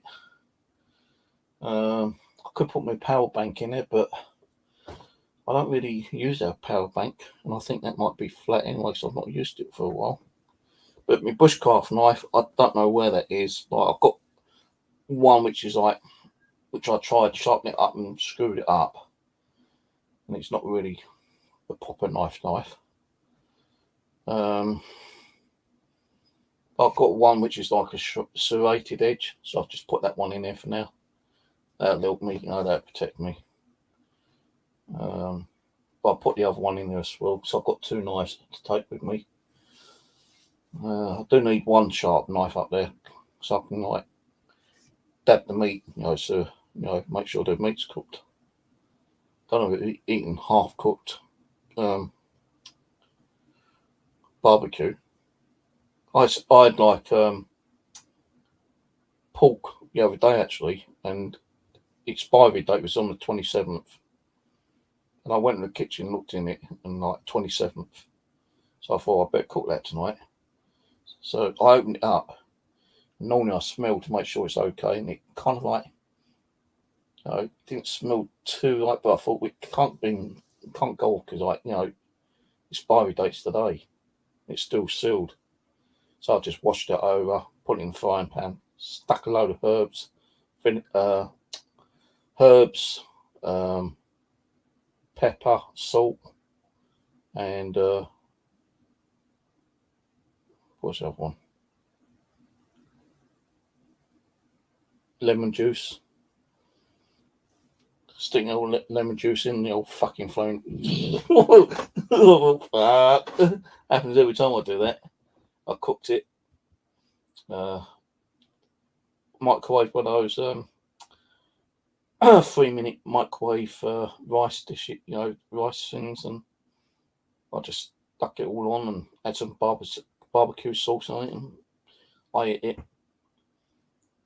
A couple of little bits taste a bit funny, but I was okay. Didn't get no guts out or nothing.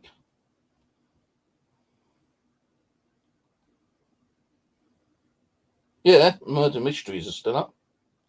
Me and Rose were thinking about doing them again, but Rose ain't been too well.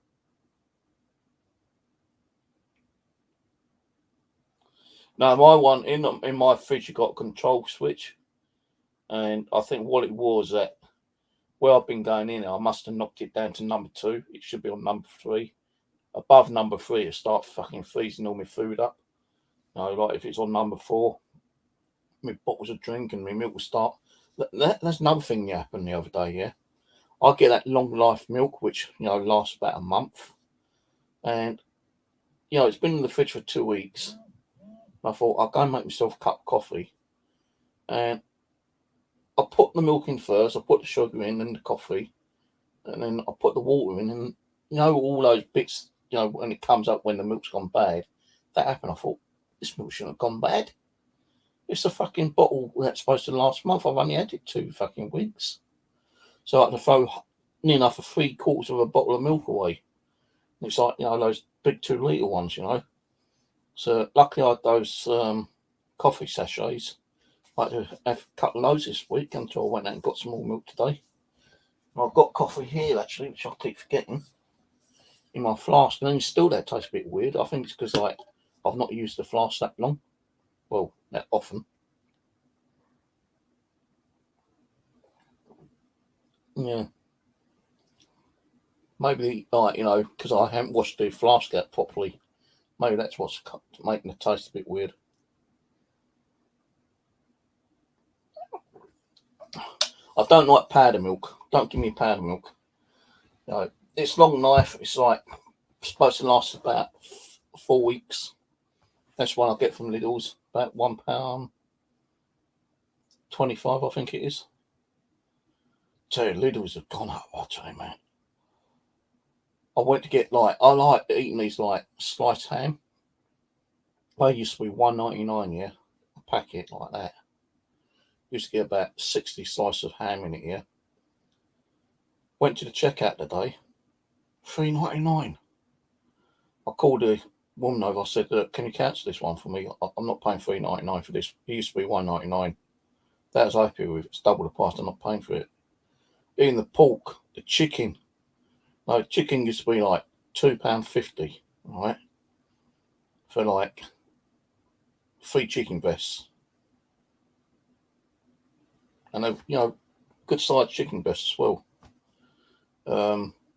Or the pork, the shoulder pork, not the bone ones, but just the cut pork, not the belly pork, but it's pork. That used to be like £2.29, £3, £2.29 to £2.50. That's gone up as well. So the chicken's gone up to from £2.99. It's gone up to £3.99. And then the pork that used to be £2.25, £2.50 max, it's gone up to £3.99 as well. Oh, fucking hell, man. I just bought fucking 3 boxes of those little fucking curry rice dishes, They've got some in there for 75p each, and I had one of those for dinner tonight, and a bag of crisps, and half a bar of chocolate. And I kind of with the pork belly that I bought today at £3.99.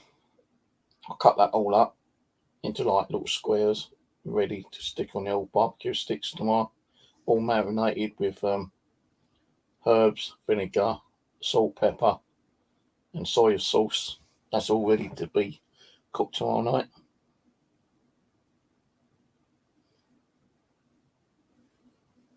And I reckon that, all the people, well, not every single person on unemployment is supposed to be getting a boost because of the cost of living. But I think they said £700, but it's going to be cut into 2. Fuck if I'm going to get it. Don't know if I will or not. It said nothing. You normally, if you're going to get a boost, they'll send you an email saying, "Oh, you're going to get a boost." I've not got no email, and that's supposed to go in effect on, I think, either the 14th or the 16th next month. Now, my benefit money will come through the 7th. So if it goes through and I'm entitled to it, I won't get it until August. The payment after the next one. And usually when I hear stuff about this on social media, I'll contact them. I say, oh, I thought, is this true that we're getting this? No. Don't listen to, media. I think I am entitled to more fucking, money, but they just won't fucking give it to me, the cunts. Like, I had a letter from the council today about a tax reduction. I don't pay tax, but apparently I'm entitled to £150 tax reduction. I said, you've got to do it within before the 8th of July. Well, otherwise, you won't get it. And it just go on to your next bill. Well, I don't pay fucking tax. But they told me to go onto the website and fill the form out. But they wanted a fucking copy of my bank statement. I thought, how the fuck am I going to get my bank statement from? I couldn't find my little PIN card thing, which you use to get onto your online banking. Eventually I was able to download it onto my mobile phone. And then I was also able to get it emailed to my email address.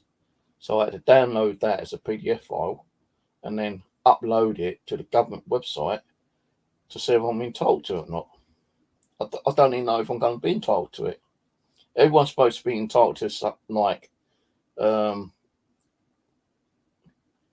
in November, December time, you usually get cold weather payments. And if you're on certain benefits, like I am, sometimes I can get it. But sometimes they decline it. Because I think you can only have it once every 2 years or something. I don't know. But I had it last year. I had it the year before. But the 3rd year ago, I didn't get it. The 4th year, I did. So I don't know what's going on with that. And that's through my electric company. They give you anything from £120 to £150 free electricity. So I don't have gas.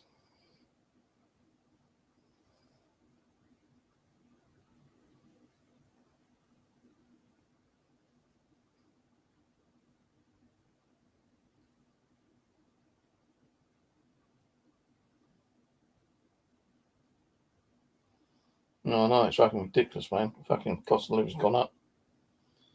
At least we got food, not like fucking Ukraine, Russia. They ain't got fucking nothing, don't they? In the media, they just said that there's people in a shopping centre in Ukraine and the Russians fucking started bombing it.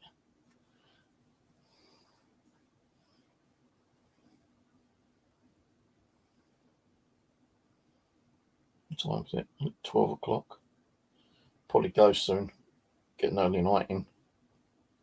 Try to get up at least 7 o'clock in the morning. So, usually when I go to bed, I can't get sleep straight away. I'm usually tossing and turning for about an hour. And if I'm really tired, I still can't get sleep. But last night, I just went, I think it was about 12 o'clock, I think it was, 1 o'clock. I felt tired and thought, I'm going to go to bed.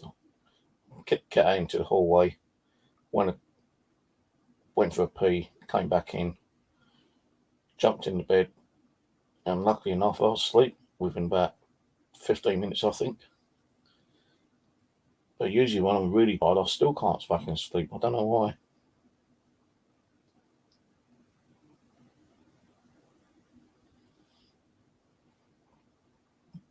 I remember when the old COVID first started, and panic buying.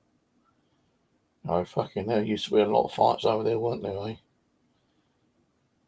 All the toilet. I don't know if Rosa told me, but someone told me that someone went to go and get the last packet of toilet roll, and some other woman wanted it, and there's a fucking massive punch up over it, just over a packet of toilet rolls. There's another one, right? This guy went in and bought fucking toilet rolls from different shops. He had tens of thousands of toilet rolls, yeah. He must have spent that thousands upon thousands of pounds buying it, yeah. So he thought, this panic buying was going to be, for a very long period. and it was in the newspaper saying that he bought all his toilet paper, and now the actual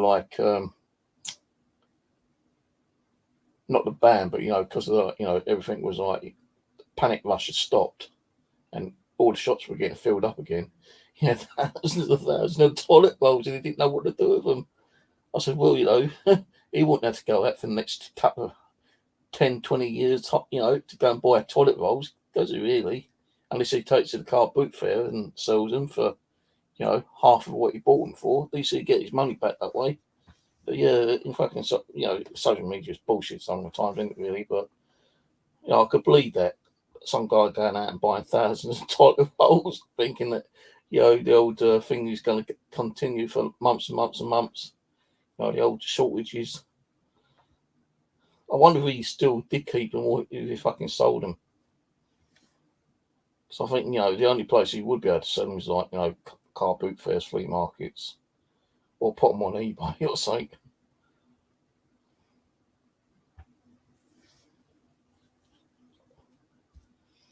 I don't know. I think you just have bad luck with those, to be honest with you. People just don't want to fucking leave you alone, do you? It's just a bunch of arseholes, to be honest with you. No, I still get the odd troll on here sometimes, but not so much. I just ignore them. I don't even address them. I don't even comment to their stupid comments. I let the moderators fucking deal with them. Unless I see them first, then I'll kick them out and block them and report them. But I've not had any on here for a good few months now. So I'm not really on here much, am I, really? And I don't know if the fucking trolls know my other channels. I think it's like, because they're concentrating on certain streamers, certain channels, like whether it being paranormal or whatever.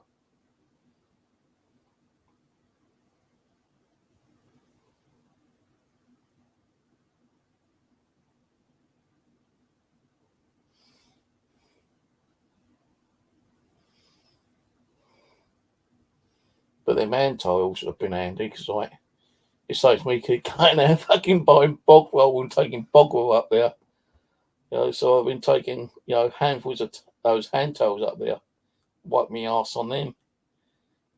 I wipe my ass, then I use a baby wipe to freshen my ass up again. Then, because baby wipe's wet, you don't want to be walking around with a bit of a soggy ass. So I use another one to dry my ass off and then throw it all in the bush. Fuck it.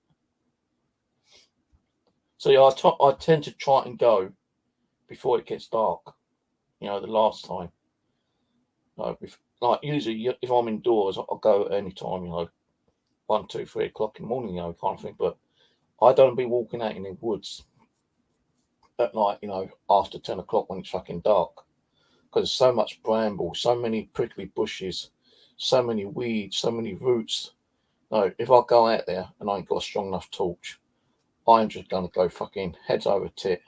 I probably might impale myself with a fucking branch from my eyeballs or through my neck or something, yeah? Or end up strangling myself with a fucking, one of those fucking long vines hanging down. So, I tend to try to go before, it gets dark. And I've got a little bucket outside, which I sometimes bring in. So I've not been able to go, and I think, fucking hell, I might need to go later.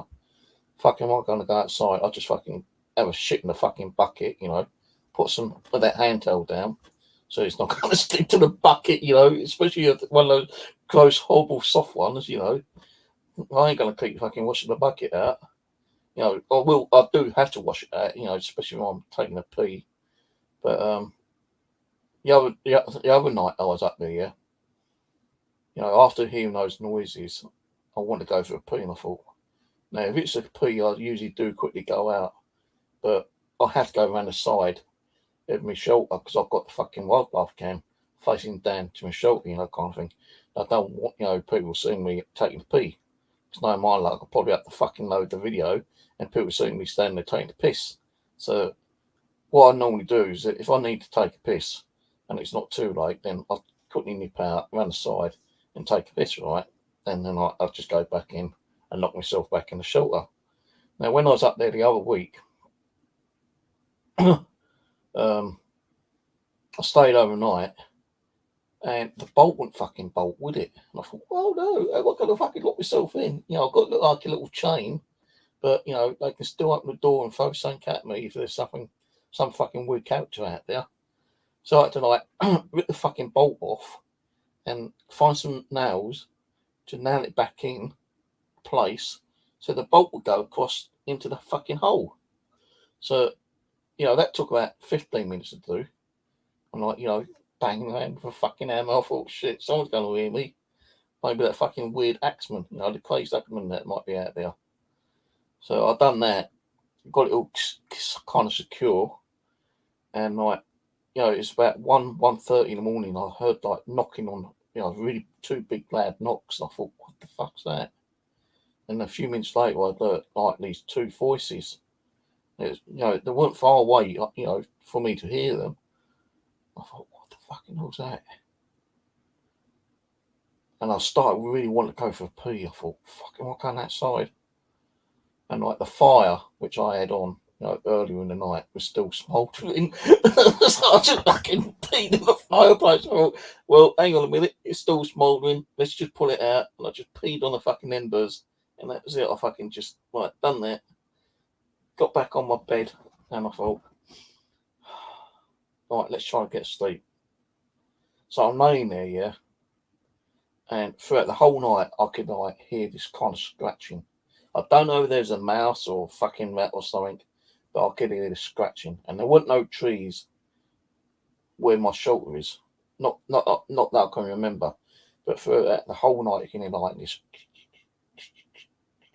like scratching noise, and like that's one reason I couldn't get a fucking sleep, because I could hear this kind of scratch noise. And eventually I did fall asleep around about 2 o'clock, about 2:15, and I'm laying there, and something kind of like woke me up. I don't know what woke me up, but I woke up, and I'm laying there, and I'm looking around. You know, I've still got my little head torch hanging down on the ceiling, you know, for a bit of light. So, you know, when I turn it off, it's fucking pitch black in there. Like, you can't even see your hand in front of your face. So that's why I've like this little head torch on, and I have it turned on all for the night. Luckily, I've got spare batteries up there. So I'm laying there after being woken up from some noise. And it weren't the ponies, because those are in the other field. Because he's locked them off in one particular field, so I knew it weren't ponies. I thought maybe it might be the deer, you know, because there was deer up there. But they wouldn't be like scratching on the thing, you know, constantly. You know, and I did like knock on my side wall a couple of times, you know, and it stopped for a few seconds, well, maybe a minute or two, then it started up again. Well, no, around about 2:15, I think it was. I kind of got woken up. I don't know what the fuck it was, but the scratching was still going on.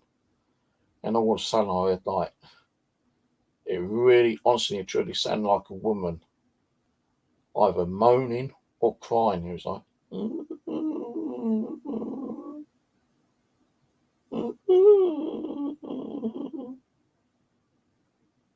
no, what the fuck is that? And this went on for, you know, 2 or 3 minutes. I thought, I'll grab my phone. I grabbed my phone, right? No, actually, I grabbed my camera, sorry, not my phone, because it would have took me fucking long enough to grab my fucking phone and get that recording than it does with my camera. So I turned the camera on, my little head camera, and I'm pointing it towards the door, and I can still hear this like murmuring. Sounds like a woman going, and really either sounded like someone was crying or moaning. And it, as I say, it went on for about 3, maybe 4 minutes. I thought, right, I've caught it. And all of a sudden it just stopped. It completely disappeared, you know. And I'm laying there for about another half hour. And I looked at my watch, and it's come up to for like 4 o'clock nearly. So I'm laying there, and you know, I'd always turn the camera off. And I just laying there, and I fell back to sleep. And I think I slept for about an hour and a half, 2 hours later. So I think I kind of like woke up, looked at the clock, and it said 5 o'clock, and I thought, fuck it, I lay back down, and then like next minute woke up, looked at the clock, and it's just after 6. So I thought, well, I ain't gonna stay up here, too long today. I'm just gonna pack my gear up and get out of here. And I left there about 8 o'clock. Yeah, I got home, I've uploaded all the video, and I wanted to listen back on that murmuring, that moaning. Now, on the video, you couldn't see nothing because it's fucking dark, so the video was black. It didn't even pick up the audio, and I could hear it. It's actually sounded like near enough outside my fucking cabin. But on the audio of the video, it didn't pick it up. Now that's why I have like fucking tools with me right beside me, like a fucking axe, my splitting axe, my normal chopping axe, my fucking bushcraft knife, my spade. I've got 4 things right next to me. So if anyone's trying to break in, I'll just like fucking throw the first thing nearest to me first, which would probably be either heavy splitting axe. Then I'll fucking pick up the normal axe and throw that at it. Then it'd be my fucking bushcraft knife, and the spade, I'll be fucking like, find the vents, but you fucking trying to chop their fucking head off. But I'll tell you, it was a crazy night the other night. Like, I think it was like last week. It's up on my video on my YouTube, on my bushcraft one. It's really fucking weird though. About 3 or 4 weird things happened that not particular night. And even on the wildlife cam, it didn't pick it up. So I watched that wildlife cam back. I think what happened is that it did pick something up. Because it caught like some night time, but it wasn't like that particular time. I can't remember what time it was, but that wildlife cam, the time and date on that is wrong.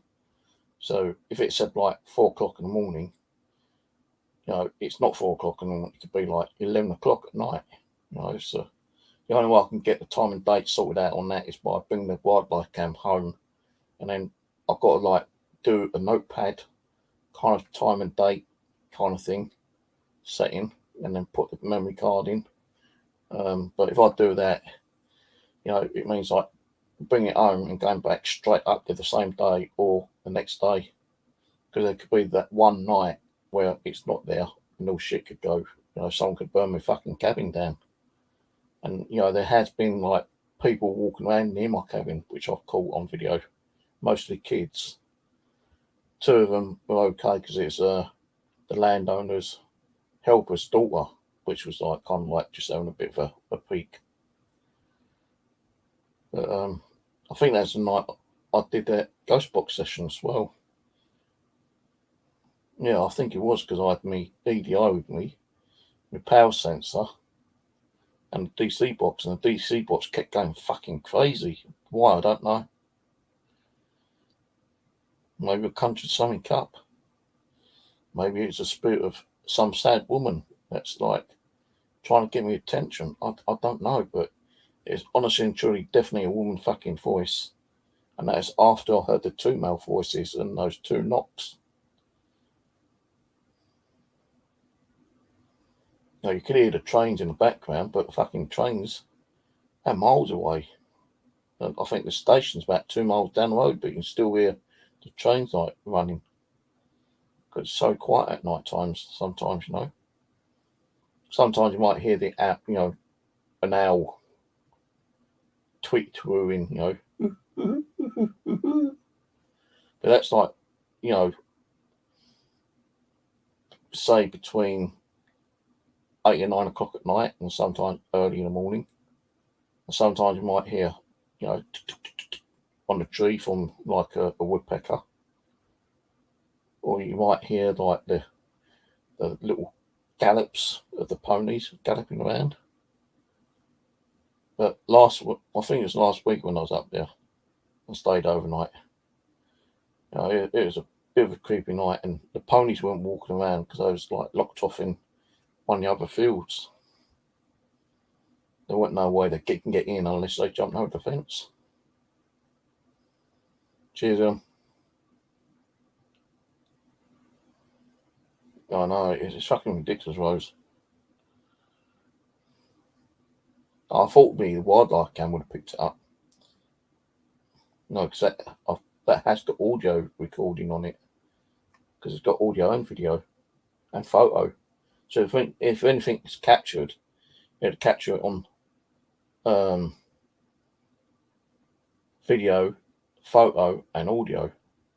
But when I got home and tried playing it back, there wasn't nothing on the wildlife cam.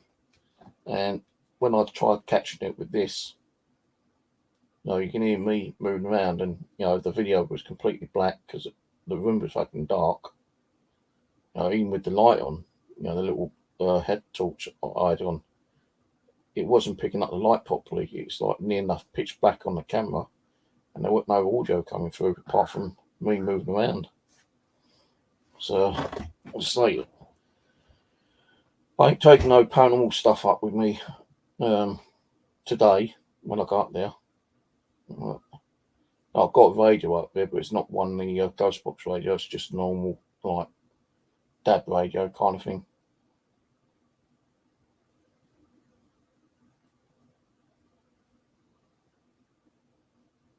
You broke a GoPro. I thought they were supposed to be very sturdy GoPros.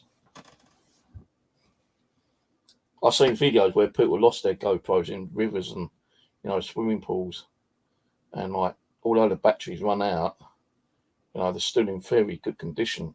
After like a year or two, because I watched like these other people on YouTube where they go out and like Chiggers, what's his name? Yeah, Chiggers. He goes out metal detecting on rivers, on land. He also scuba dives, in rivers. Sometimes he might go to a water hole.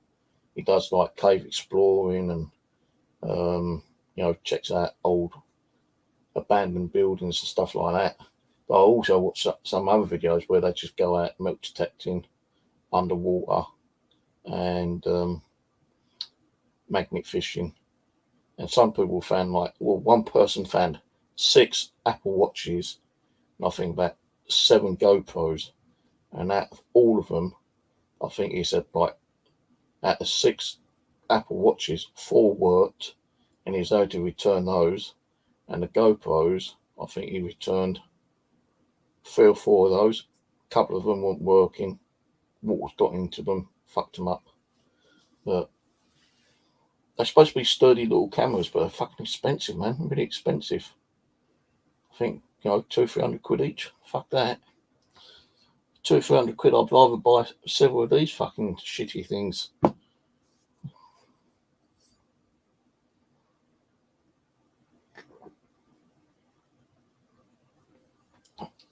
She'd probably try to do a dirty one. Let people see my ass. I'll stick out my ass and I can turn and say, yeah, mate, you're talking like this for the shit. You try to take a video and sat on it and broke it. Shut up, Steve, you fucking shit. She knows I'm only joking. Stop in and out, you. You're going out anyway soon. I'm going to bed in about half hour. I'm getting a bit tired now. So yeah, like metal detecting's pretty good, really. It's like, I found a little bit of bling in the past.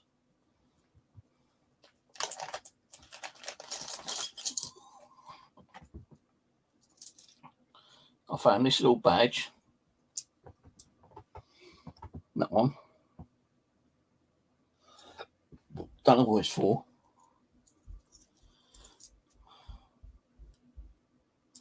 I found a very old florin.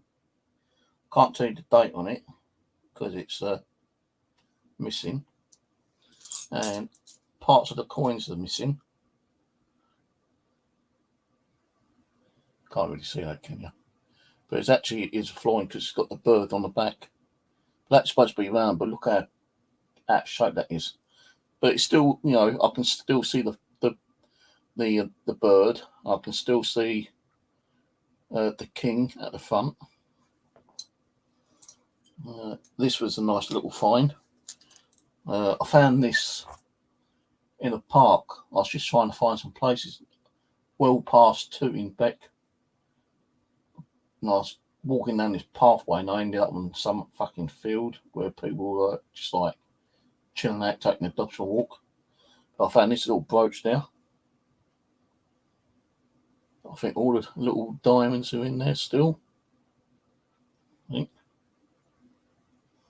All the little glass beads are still there. All what's missing is the back pin. I found this ring. It's not gold or anything. I think it might be. No, it's got a little bit of weight to it, but it's not gold. Probably copper. But that's got, a few little diamonds in there still. Found that somewhere. I can't even remember where I found that one. But that's metal detecting. And the other day, at my bushcraft, I found this little ring, little diamonds in. I thought that was gold. But, looking at it, I don't know if I can see if there was anything there.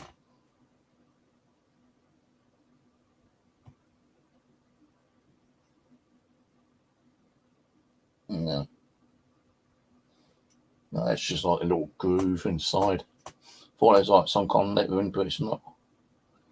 Yeah, I found that at my permission the other day.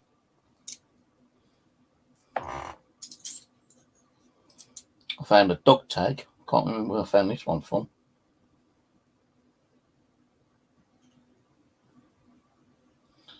It's got a phone number. Hugh and Gabby. Then it's got the surname. And it's got 2 mobile phone numbers, but it doesn't give you the dog name. And there's a couple of coins in here.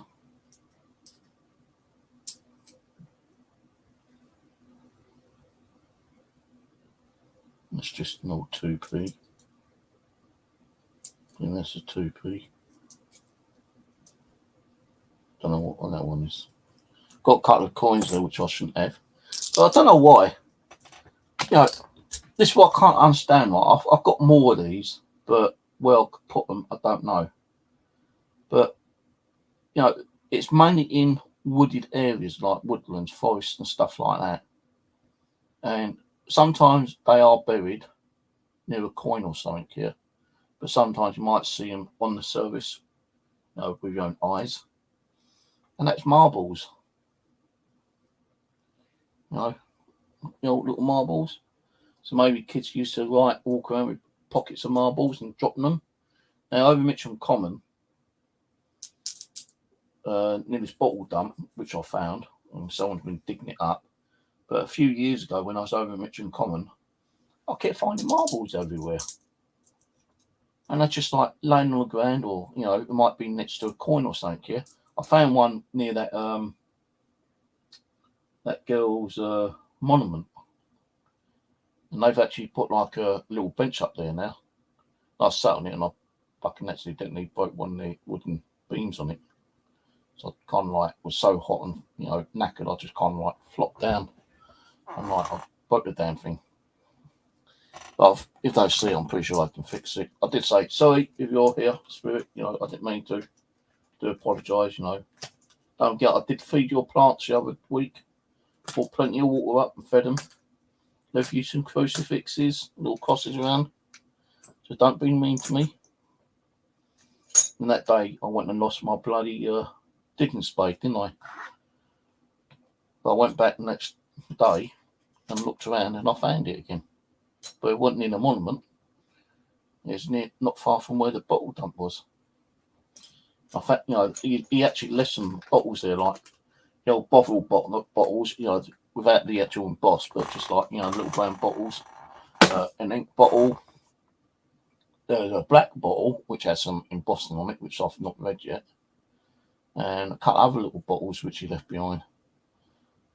There's a nice fucking marmalade, text marmalade, white jar. But it's like fucking half of it missing. But you can still read some of the text on it. I should have picked that up, bought that back, but I didn't. I left it there. Thought, what's the point of bringing back broken pottery, kind of thing. But I know people do collect broken pottery because they can collect it, examine it, and they can tell exactly where it's from, date manufactured. And I know people, well, I don't personally know people, but there's people who go out and, personally looking for pottery from the ancient times, from Roman, Saxon, Vikings, Celtic, all that kind of stuff. And, just a little shard, they can tell you how old that is and where it was manufactured. I still find bits of pottery over at my bushcraft sometimes. Don't know how old it is. I just either rebury it or throw it in a bush because it's not metallic, so it don't really matter. God, fucking getting a headache again. A bit of ibuprofen. I was kind of crafty last week. I was running out of ibuprofen, yeah. I only had 2 packets left. And you only get 16 in the box. So I went to Mitcham. And I went into the shop, and I bought, you get 3 for £1 of the old ibuprofen in Poundland. So I picked 3 up. I bought some other, picked some other stuff up, not medication, but I picked some other stuff up. I think there was some sweets or something, yeah. I went in and I went to the, self-checkout thing. And you got to be over 18 or 16 to purchase medication. So you have to call the assistant. So I called her over and she just touched the till thing, and that's all done. And I thought, well, I need more than fucking 3. So I just paid for them ones, and I went out for a few seconds. Then I went back in the shop and grabbed another 3 packets, got some more stuff, and I went to the actual till where she was. I just put them on there, and I was thinking she's going to say, "Oh, you said to have 3, you can't take any more," but she didn't say nothing. So I bought 6 packets.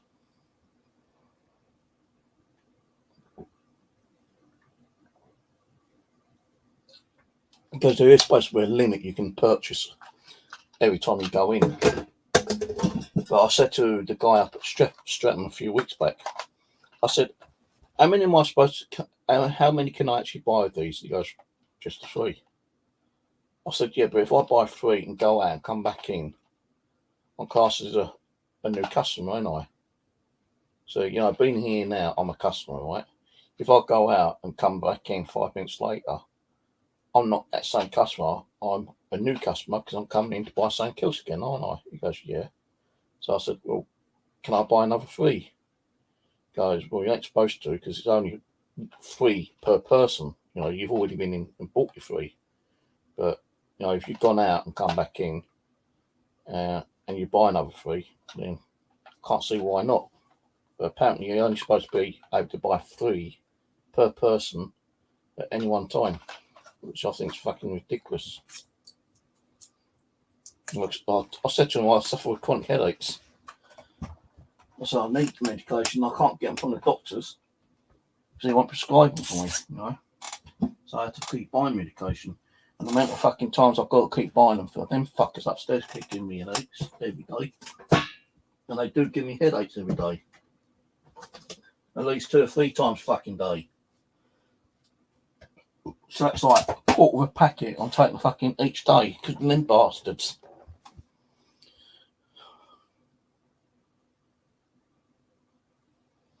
No worries. No worries. Well, I've got my keys over there. I've got my phone. I've got to charge my phone up. Where's my phone? I just hope it ain't going to be sweltering hot again tomorrow. Today. I keep saying tomorrow's already today. No, so I do take clean clothing with me. Because I don't be really kind of walking around with a really sweaty, soaking wet t-shirt, which I have done in the past, and I've not had a clean t-shirt to take with me. I went to Putney not long ago, about 4 weeks ago, I think it was, maybe a bit longer. Went and done some snidey milk detecting over Wimbledon, and I was so fucking hot. My t-shirt was soaking wet, and I always take plenty of drink with me, but I forgot I had a clean t-shirt. So I was waiting for the bus, and the bus came along, and I thought, shit, my fucking t-shirt's so wet. I thought, oh yeah, I've got a clean t-shirt. So instead of sitting on the lower deck, I went up to the top deck, went to the back, and I just fucking pulled my t-shirt off and pulled out the fresh one and stuck the fresh one on. And I know you got CCTV cameras, and the bus driver can see what you're doing. He didn't say nothing. And if he had done, I'd have just said, look, mate, my t-shirt's soaking wet, I'm uncomfortable. Right? But he could have just turned around and said, well, you can't do that on your bus, because people might get the wrong idea. We could have had complaints and all that kind of shit, but nothing was said. I think one person saw me doing what I was doing, and I just took my t-shirt off, put the new one, or the fresh one on quickly, and I folded the soaking wet one up and put it in the bag, and then stuck it in my backpack. Got home and shoved it in the washing machine. So that's the reason why I carry extra clothes with me, and there's always that one fucking horrible possible day where you might end up having the fucking diarrhea or something, and you do your fart and oh my god, shit, I've got shit to be bad. Fuck it, you ain't gonna walk around with fucking shit your pants, are you? So you're gonna find somewhere and take them off and put a fresh pair on. Clean your ass, But I've never had diarrhea up there, luckily, anywhere. I've always carried toilet roll or hand towel and baby wipes with me.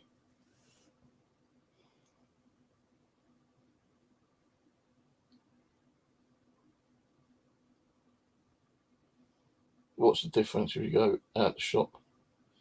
Nothing. That's what I did do. Well, I kind of went out and back in within probably about 30 seconds. I didn't go out and wait around for about 5 minutes or so. I just went in, got the first bunch, paid for them, went out, stood there for about 5-10 seconds, and went back in and grabbed some more, because I know sometimes they get sold out rather quick, them ibuprofens, 3 for £1, and I can't take paracetamol. There's been times I've gone in there and there's only paracetamol there, and I'm thinking, well, where can I get ibuprofen? And I can't be traveling from one town to another town just get some fucking ibuprofen. I think my Oyster card's fucked up, because over the last week I spent over £20 in travelling, and just the other day I noticed that I put £10 on my Oyster card, and I'd already still had £13 on here, so the total would have been £23. Going out to my bushcraft and then coming back home, somehow it kind of added up to £3. No, it shouldn't have done. It should only been £1.50. So the other day I went to a shop where I normally get my Oyster card registered with my photo ID. I said, can you just check to see if this is registered to this card? Because I don't know why, but I'm getting charged double on my travel card, kind of thing. And young fucking packy guy, don't know if he was actually checking it out or not, because yeah, registered. I thought, yeah, we'll see. But I think that I don't know if the travel cost has gone up or not.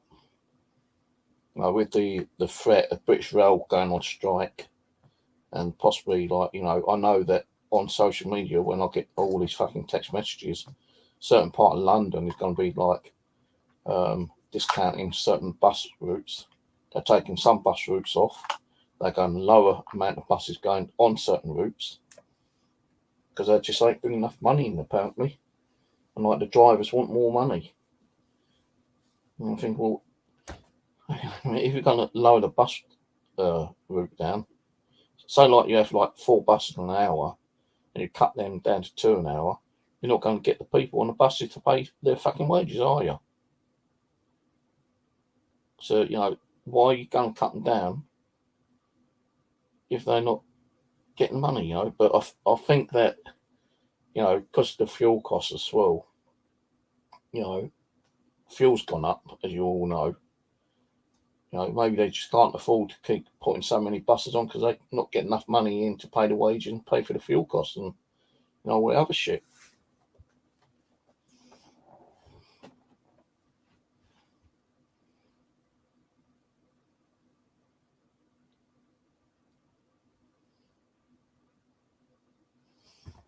So, I've got a letter from the council and they said, like, tax rebate.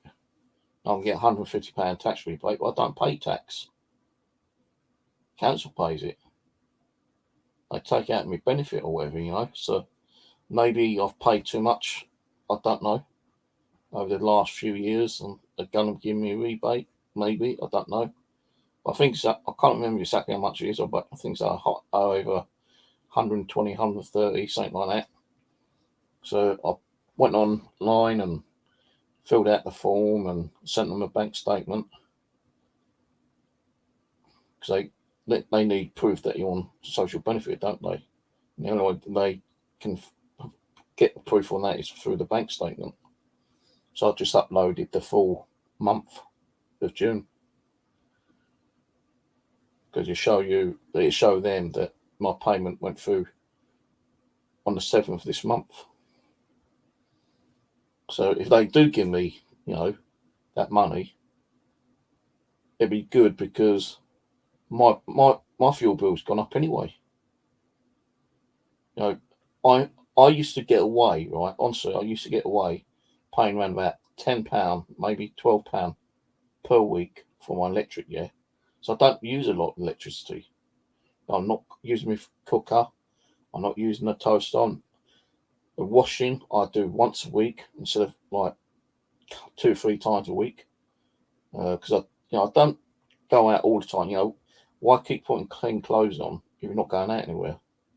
Even when I go out milk detecting, the clothes may get dirty, but if I know I'm going to go milk detecting again the next day or a couple of days later, I'm not just going to go and wash them and get them dirty again. I'd rather fucking let them build up with like dirt and grime for, a month or two and then put them in the fucking washing machine. With shorts, with t-shirts, with socks, I change them once every couple of days. Some people say, you're supposed to change them every day. What's the point? I'm not going to go out anywhere. If I shit myself, then yeah, I'll put the fucking shorts in the washing machine and wash them. I'm not going to leave them in the washing machine and let them stink out and get all my other clothes stinky. I might, I'm going to wash them. Sometimes I might, rinse them out, put a pair of fucking gloves on and get a bowl of soapy water and rinse them out and then put them in the washing machine. I don't want shit fucking flying around with the rest of the washing, do I really? So, but I've not really had diarrhea that often. No, I say not diarrhea, but you tend to get different types of poo, don't you? It depends on what you've been eating. Sometimes it'd be like hard poo when you sorry about this, but you might not want to listen to this, but when you do hard poo, you might get away using a couple of sheets of toilet paper and that's it, you ask to clean. Or you might have that kind of in between soft poo and then you use about 6 or 7 bits of toilet paper. Or if you've got really soft poo, then you're going to use 20 fucking sheets, aren't you? And if you've got diarrhea, then you're going to use fucking half a bog roll. But I don't use a lot of toilet roll. I usually buy one of those packet 9 toilet rolls, yeah. And I've still got 3, well, just gone. I've got 2 whole ones and just under a full one. So I put a new one on last night. And those toilet rolls I've had over a month because I've been using some of those hand towels that someone sent me to wipe my arse on. And they're pretty good actually, because when I'm out bushcrafting, it saves me like lugging the fucking toilet roll around. All I've got to do is like grab a couple of dozen of those. Don't have to use it, a couple of dozen. Sometimes I only have to use one or two, but I always like wipe my arse and fold it up, and wipe my arse and fold it up again, kind of thing. And it's like equivalent to like fucking 6 sheets of toilet roll. And like, sometimes I don't even have to use a whole one if I've done like a hard poo. So like, I use that, wipe my arse, then I use a nappy wipe to freshen my arse up a little bit. Then I use a little bit more of the hand towel, the paper towel. And they're the ones that you get in those kind of like dispensers. I've still got a lot of it left over. I think I've only used like 3 packets out of that lot so far. I think there's like 12 in a pack. I don't know. I can't remember, but I know like I've still got at least 3/4 of a box left. And they really have helped out. I really do appreciate them being sent down. And like sometimes, if I go out and get a takeaway meal, like a doner kebab or chicken and chips, or a pizza. Well, the pizza place never gives you tissues, do they? Really? I've never had tissues given to me with pizza. Kebab place they do, and the chicken shop do, but they only give you sometimes 1 sheet. And with all that fat, especially from a kebab or through chicken and chips, as soon as you've been wiping your mouth, that's all fucking dirty and used up within like a couple of wipes of your mouth, kind of thing. So I have to use fucking what's the name? Those hand towels. So I don't be using toilet roll to wipe my face, wipe my mouth. So I use a hand towel. And that one hand towel works better than fucking 3 bits of tissue from the fucking shops.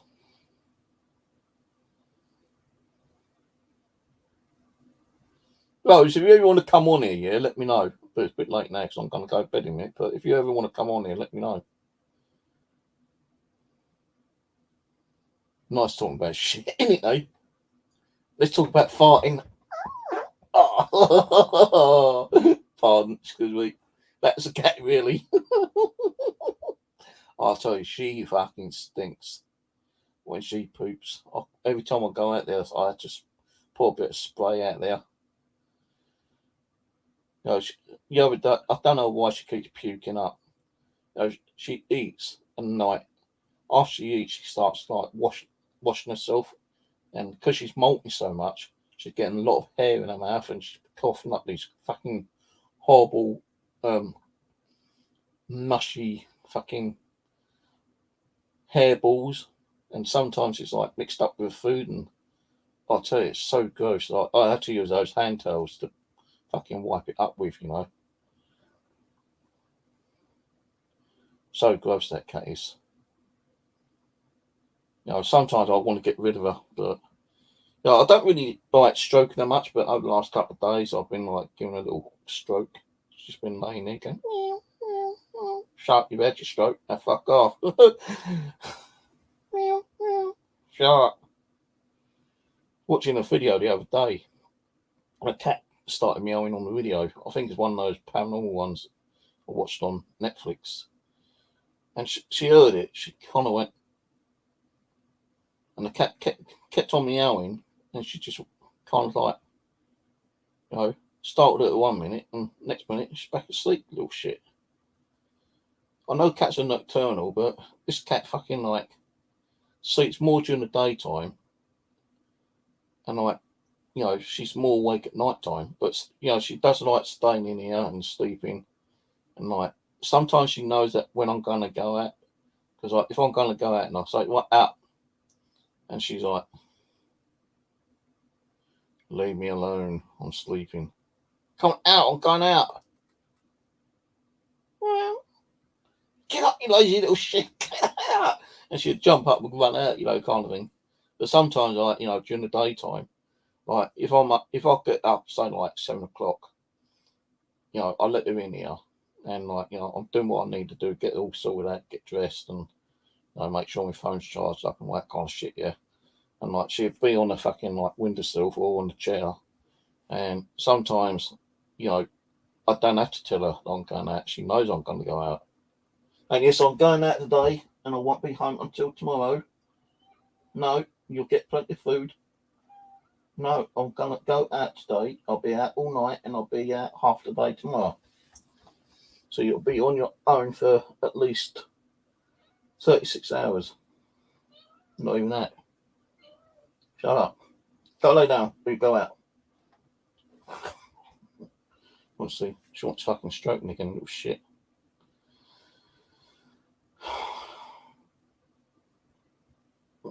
You and me, I'm out today, and I won't be home till tomorrow, little bugger. Go away, I want to drink my coffee.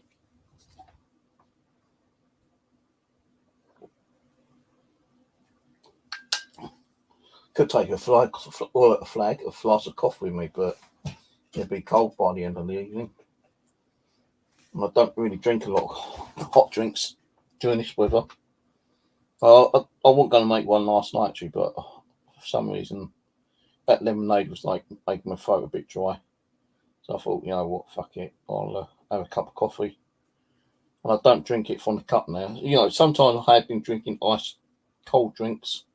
I've had like a can of like Orange Tango or Shandy or something like that, and stuck a load of ice cubes in. And I put the cup on here and thinking, please don't let me knock that cup over again. Please, not like last time. And I've been very careful with the cups on here, but when I'm drinking coffee, the coffee gets cold rather quickly. So I use my flask. And, you know, I could have a coffee made like, say, 4 o'clock in the afternoon, and it still be warm, not boiling hot, but it'd be warm, drinkable, around about 10 o'clock at night. So it's like in the flask for 6 hours. I can still drink it while it's warm. Yeah, all right. You want the cat? You fucking like, you know, pay for the veterinary fees and the imports and the tax and everything like that, and shipping costs. And yeah, you can have her.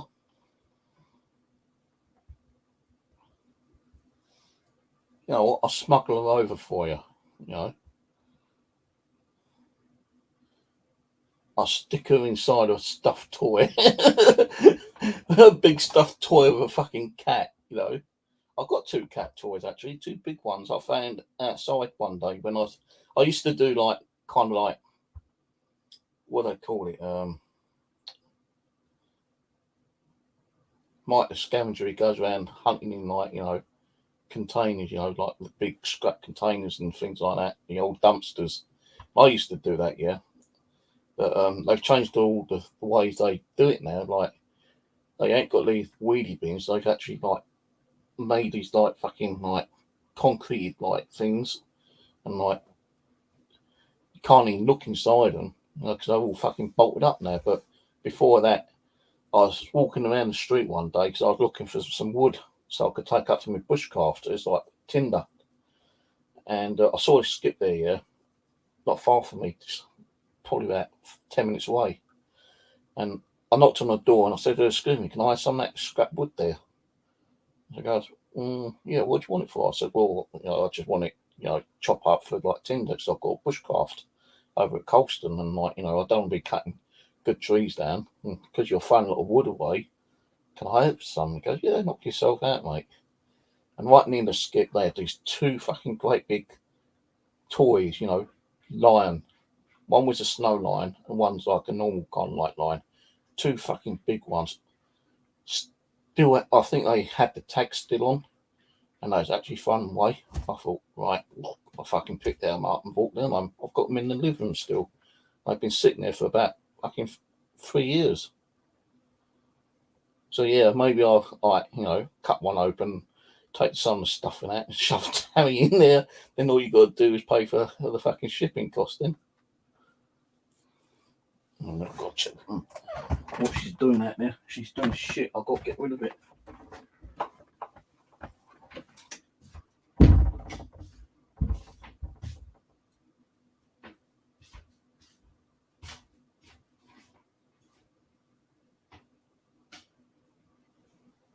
Brittany. You know what? I've never seen. I know she drinks water, yeah, but how do cats drink water? Because my cat, every time I see her near the water, she's got a paw near the water. So unless she's scooping up with a paw, I don't know. I don't think she sticks her face down into the water and lap it up with her tongue like she normally does. I think she uses a paw and like scoops it up with a paw. Yes, I'm talking about you, little shit. Shut up. You keep on, I'm going to kick you out in a minute. It's like 1 o'clock nearly. Shush. Don't lay down. You got fleas? Yeah, I've got to get you some more flea cut stuff. I know you ain't got fleas, but I still need to get some. Be on the safe side. I ain't done her for, oh, God knows how many months. I used to buy that flea, those little like plastic containers with the flea liquid in, which you put around the back of the neck. You just get them either at Poundland or buy them on Amazon. The ones on Amazon are better quality. They last longer than the shitty ones in Poundland or supermarket. And like it's like 1 every 6 weeks.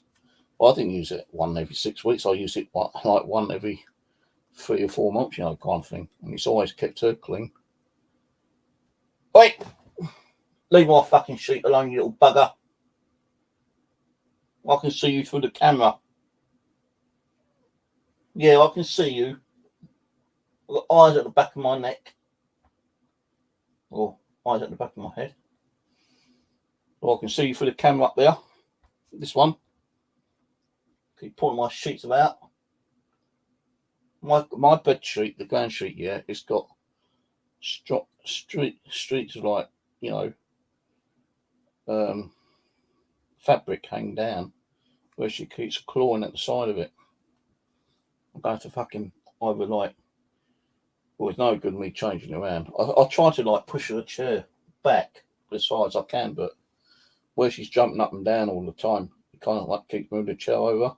And the way she's laying at the moment, she kind of like starts digging her fucking claws in to my bed sheets, little bastard. You're normally facing that way, man, not that way. Face that way, then you won't be clawing my sheets, will you? Or go on the windowsill like you normally do.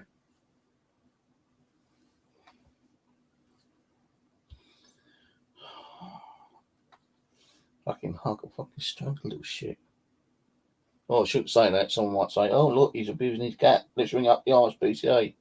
Like some little shit done a few years ago. Yeah, I remember that still. Someone rang up RSPCA, saying I was abusing the cat. Wait! I told you to stop that.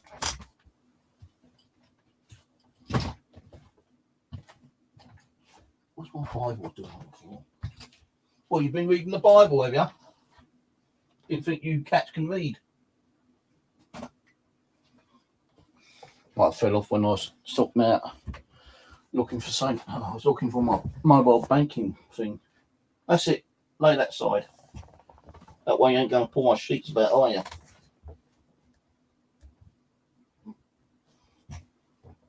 I wouldn't mind so much as the top one. This bottom one you keep clawing.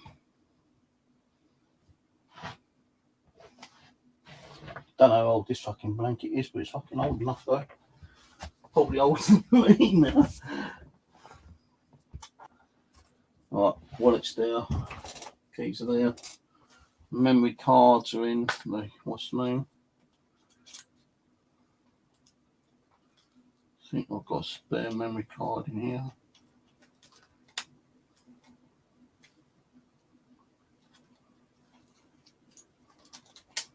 Yeah.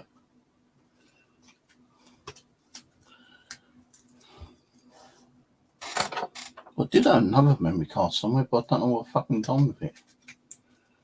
It's a loose one. Don't know if I'll put it in a little memory card tray thing, which I'll carry around with me. No, I forgot what I was talking about. Where did I get her name from? Well, when that cow upstairs came down to me one day, she goes, no, what's a cat? I said, oh, I don't know. I said, I didn't think we was allowed to have cats here. She goes, oh, yeah, like I've had a cat for a while now, and as long as you don't say nothing to the housing association, they'll be okay. So I rang up the housing association. I said, is it okay if I get a cat?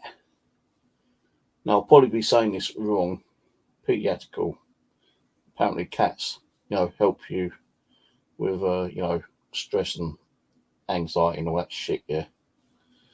And I said, like, to do with that, I was told if I get a cat, it'd help me go, get over stress and anxiety and depression because I've got something to concentrate on then. As you know, I ain't got no one living with me. I'm here on my own. So the woman goes, well, if you think it's going to help, with your medical problems, then, we're not going to turn around and say no, but only get one if you want one. But you've got to be, aware that any damage it does, you're going to have to, pay the consequences getting it repaired. But she has actually clawed on my kitchen wall, the door frame, so much that there's great big grooves down the side. I did actually fill them up one time, but she still keeps doing it. Although she's got fucking scratch frame out there, she still scratches on the fucking door frame. But anyway, she's been doing that over, the last couple of years. So I still got to fucking sort that out again. But anyway, so I said, well, I know someone who's got cats, so I might get one. So, just to let you know that, if you say it's okay, I might get one. So she goes, yeah, okay, fair enough. So anyway, that day, same day after speaking to the housing association, I went upstairs. I said, you still got a cat? She goes, yeah. I said, well, let me think about it. And if I want one, I'll let you know. She goes, well, don't take too long because she'll probably go soon enough. We've only got like, one or two left because I don't know how many her cat, how many kittens she had or not. I don't know. So I came back down and I sat here for about an hour thinking about it and I thought, fuck it, could do with something, because I used to like, holding animals. I used to, at one time, have guinea pigs until they started like breeding and then I ended up with 16 of the little fuckers. The last set of the guinea pigs, my daughter accidentally put a female in with a male because she put it in the wrong cage and that gave me another fucking headache, buy more cages. But that's where my old property, my old accommodation at Devonshire Road, Colliers-Wood. But yeah, 16 fucking hamsters at one time. I still remember my two first ones, which I named Reggie and Anna. Reggie after my uncle Reggie, the male one, and Anna used to be a dog what we had when I was in my early teens, and they outlasted most of the fucking baby ones. I had them for like about 4 or 5 years, and hamsters ain't supposed to like live that long. So, but yeah, I looked after them quite well, cleaned them out quite a lot, fed them quite a lot, treated them with little chocolate sweets, the hamster sweets quite a lot. But anyway, so I'm sitting here thinking for about an hour, and I went back up. I said, yeah, I'll have one. I'll take one. He goes, well, I've got this one here, you can have this one. So I said, the only thing is I ain't got, dirt box or anything. She goes, well, you can use like, cardboard box, stick some newspaper in, let's soak it up. I'll give you a little bit of cat food until you go and get some. So I said, you're right then. I grabbed her and I sorted the box out and put some newspaper in. Found a little bowl so I can give her some water at least and some cat food. And then I thought, well, what the fuck am I going to call her, And like, I'm looking at her, she goes, well, she looks like a tabby cat, don't she? And as I said, like Tabby Cat, I thought Tabby, yeah, that'd be an ideal name, Tabby, for a Tabby Cat. So that's what I fucking called her. So that's her original name, Tabby, but she's also called Little Shitface, little fucker, you little git, pain in the ass. You know, she's got several other names, you know, not nice names, but you know, when I call her them, she kind of looks at me thinking, hey, I'm not a pain in the ass. Hey, I'm a good cat. You love me, really? Oh, no, my poo stinks, but come on. I'm a cat. Yeah, little fucking pain in the ass.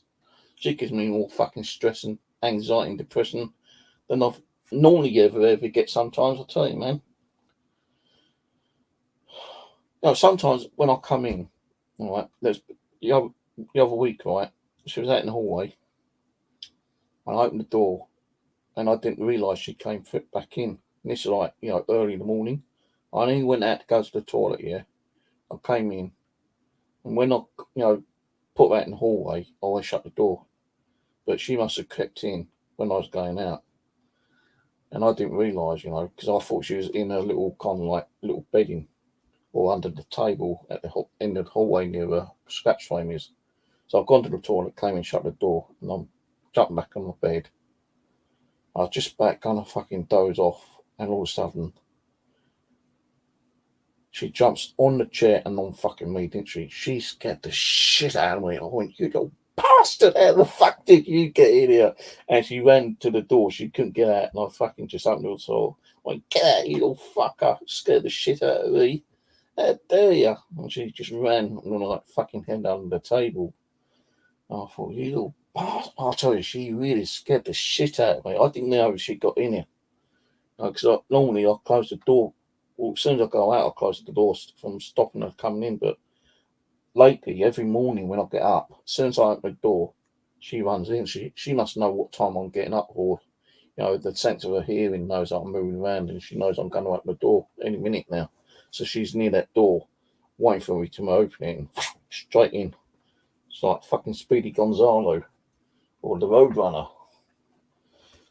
But yeah, you know, she's been okay most of the times, but you know, it's kind of like revolting when she does the stinky crap and you've got to get out there and get rid of it. You know, I don't throw it in the bin, I throw it straight down the loo.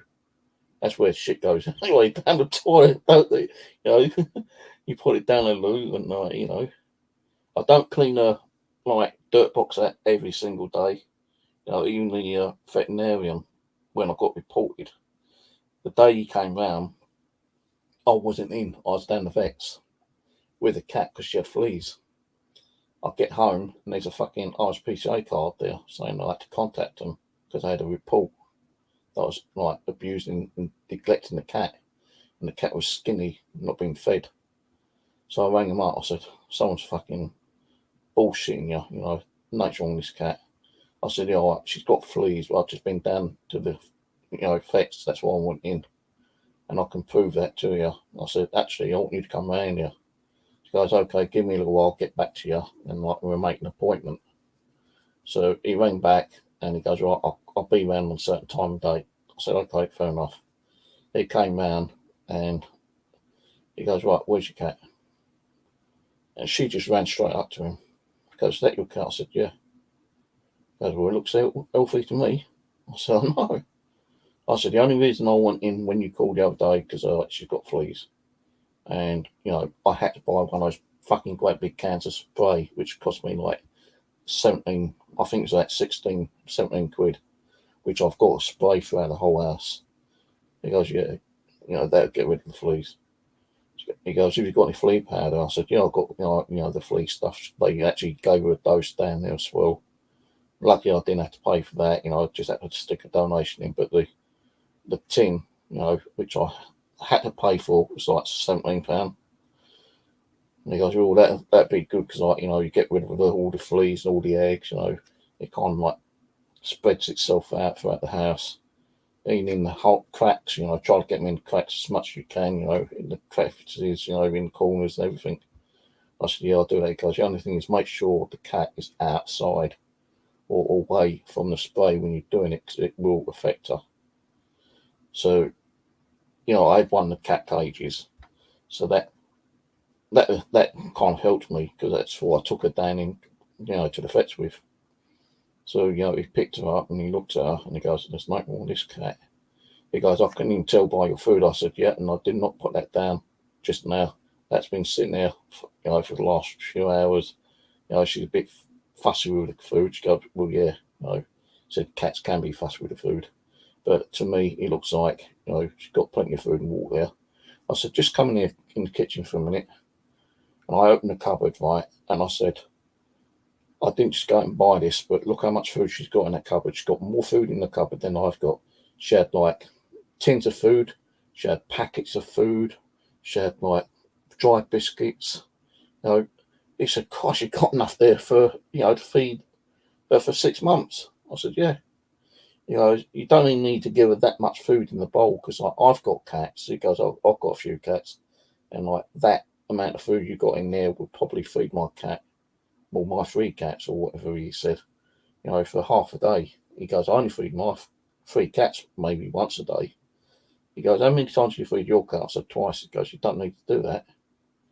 But this little bitch, she's fussy with the food, and like she likes other little treat biscuits mostly. I'll buy that packet of Whiskers, which is like mixed biscuits. They got like those little kind of like square ones that she likes eating. She goes for those more, and the treats. I buy like soft food, but she's very fussy on the soft food. Like 1 minute she'll eat it, next minute she'll leave it, and I leave it in there for a couple of days, hoping that she'll eat it, but she don't. And I've got to keep fucking chucking a load of cat food away. So, and like a couple of weeks ago, I put food in there, and a fly was flying around, and it must have like laid eggs on it straight away. And within a couple of days, like, fucking see like little moving maggots around. I thought, fucking hell, maggots already. So I just threw the whole lot away and fucking like gave I scrubbed out the bowl with hot soapy water, got it all cleaned up, and then I gave her fresh food, but I didn't give her no soft food. I said, "No, you're not eating your soft food, so I'm gonna like start minimizing your soft food." So like when I buy the soft food, it's like usually a box, and you get like 12 packets, I think, in a box. There'd be like 4 beef, 4 salmon, and 4 chicken or something like that. And I usually give her, say, like a quarter of a pouch each day. And if she don't eat it, if she don't eat that soft food, then I'll scoop it out, throw it in the bin, give her more biscuits, and then I won't give her soft food for another couple of days. And then sometimes a couple of days later she'll eat it, sometimes she won't. But she's more, she eats a lot more of the dry biscuits than soft food. So I'm gonna like stop buying that soft food, and if I buy a packet of 12 and just like give her a quarter every couple of days, I think it'd be okay. So that way I ain't throwing so much fucking cat food away. Because she is a bit of a fussy bastard, of cat she is, I tell you. And I feel like keep throwing food away all the time. It's like throwing money down the toilet, isn't it, really? She can't go out because, like, the balcony hasn't got no fencing, and it cost me too much money for the fencing. And like, if she jumps on that balcony, you're talking about a 30-foot drop, and she'd just like kill herself or break her fucking limbs. So she don't go out. She can't go out.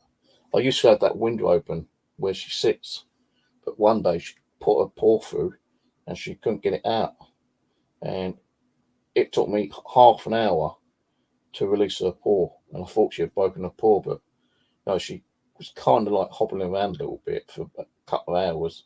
Then all of a sudden she's like walking on it okay.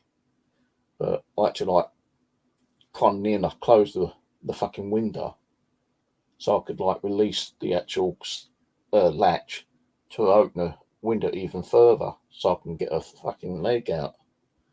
So I don't have that window open anymore. So I'm too worried that she might do the same thing again. And like, you know, there's me trying to get her paw out. She's like hissing and growling, and you know. So I'm sorry, but you know, you shouldn't fucking put your paw there.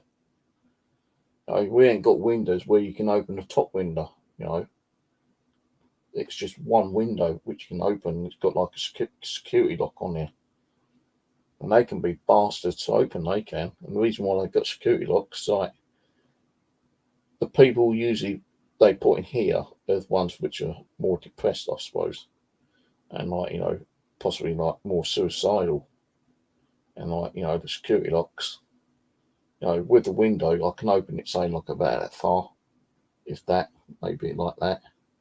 So, you know, as long as I've got some air coming through like the back window, I closed it a little while ago so it started getting a bit chilly. But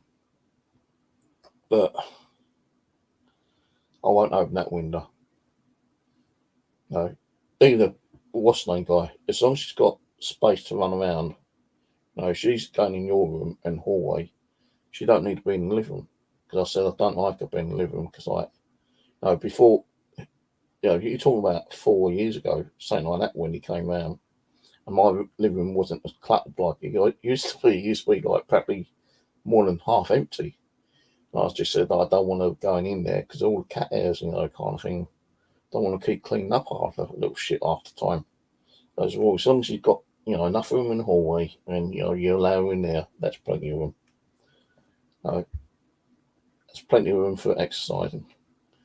Because if you were ever to put that in the balcony, you'd have to put like wire fencing up to stop her from jumping. But even with the wire fencing, you'd have to have like a covering over as well, so she can't just climb up and go over.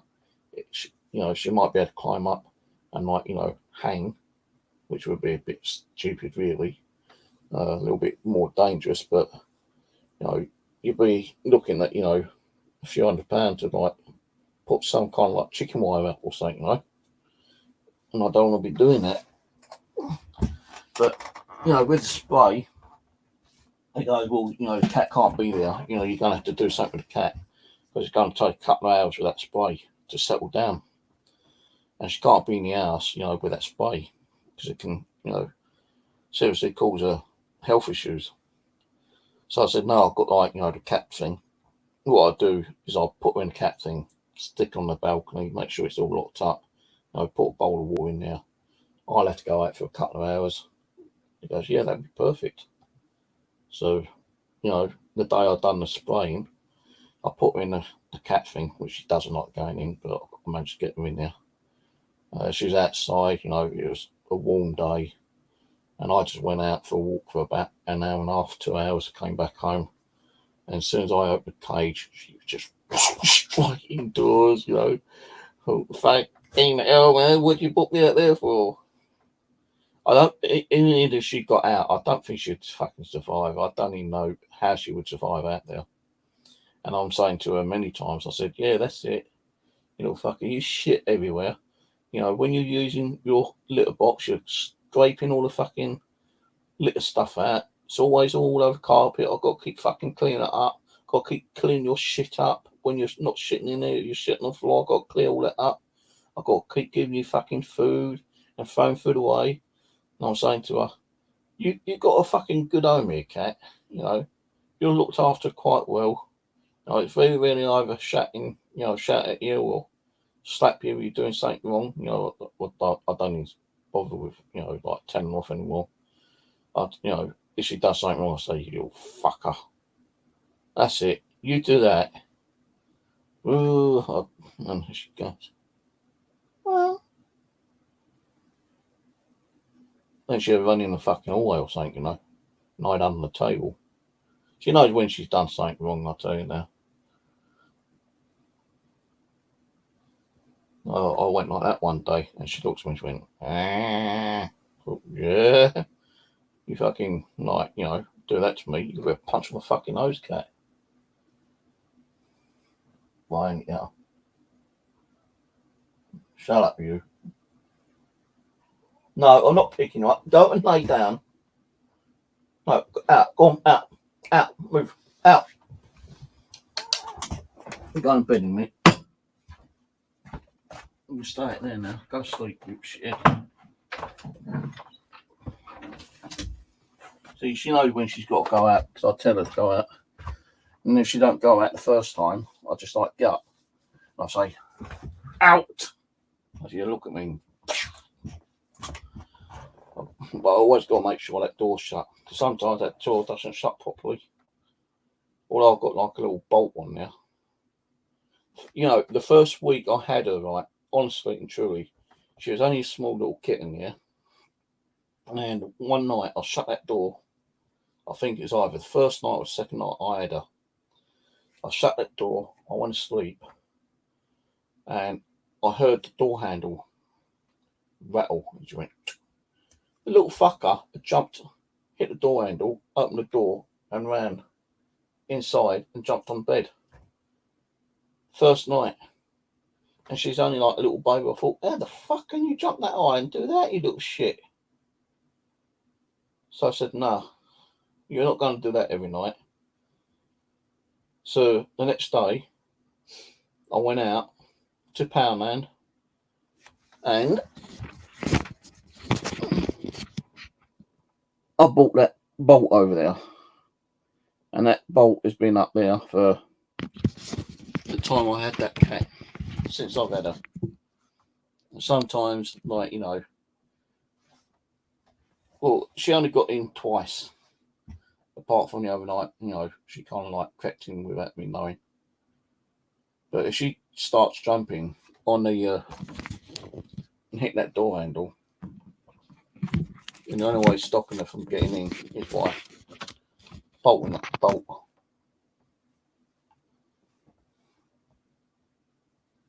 Oh, I'll be up, don't you worry. Even if I don't go till like midday, you know, I'll still have like 5 or 6 hours metal detecting. You know, I'll have me barbecue and then, you know, get my old bed sorted out. Now, I would leave my stuff up there, but, you know, when it rains, I still get some kind of leakage in the cabin, and it's more at the bottom of the bed. Well, on the, it's like a bed bench kind of thing, yeah, because I used to put my stuff inside in like, you know, like a little gap. And what the base bed bench is, it's just like, you know, a layer of wood going that way down, then you've got a layer on top kind of thing, yeah, and like a beam. So it's all kind of like a square box in one way, but more of a square, well, bigger than a square. And what I used to do is like, I had like these loose branches or logs or whatever you want to call them, and I used to put my stuff down inside. Then I used to cover it up and leave it as that. So when, if anyone got in, yeah, that they would not notice that it's like a little hiding place for my tools and stuff. So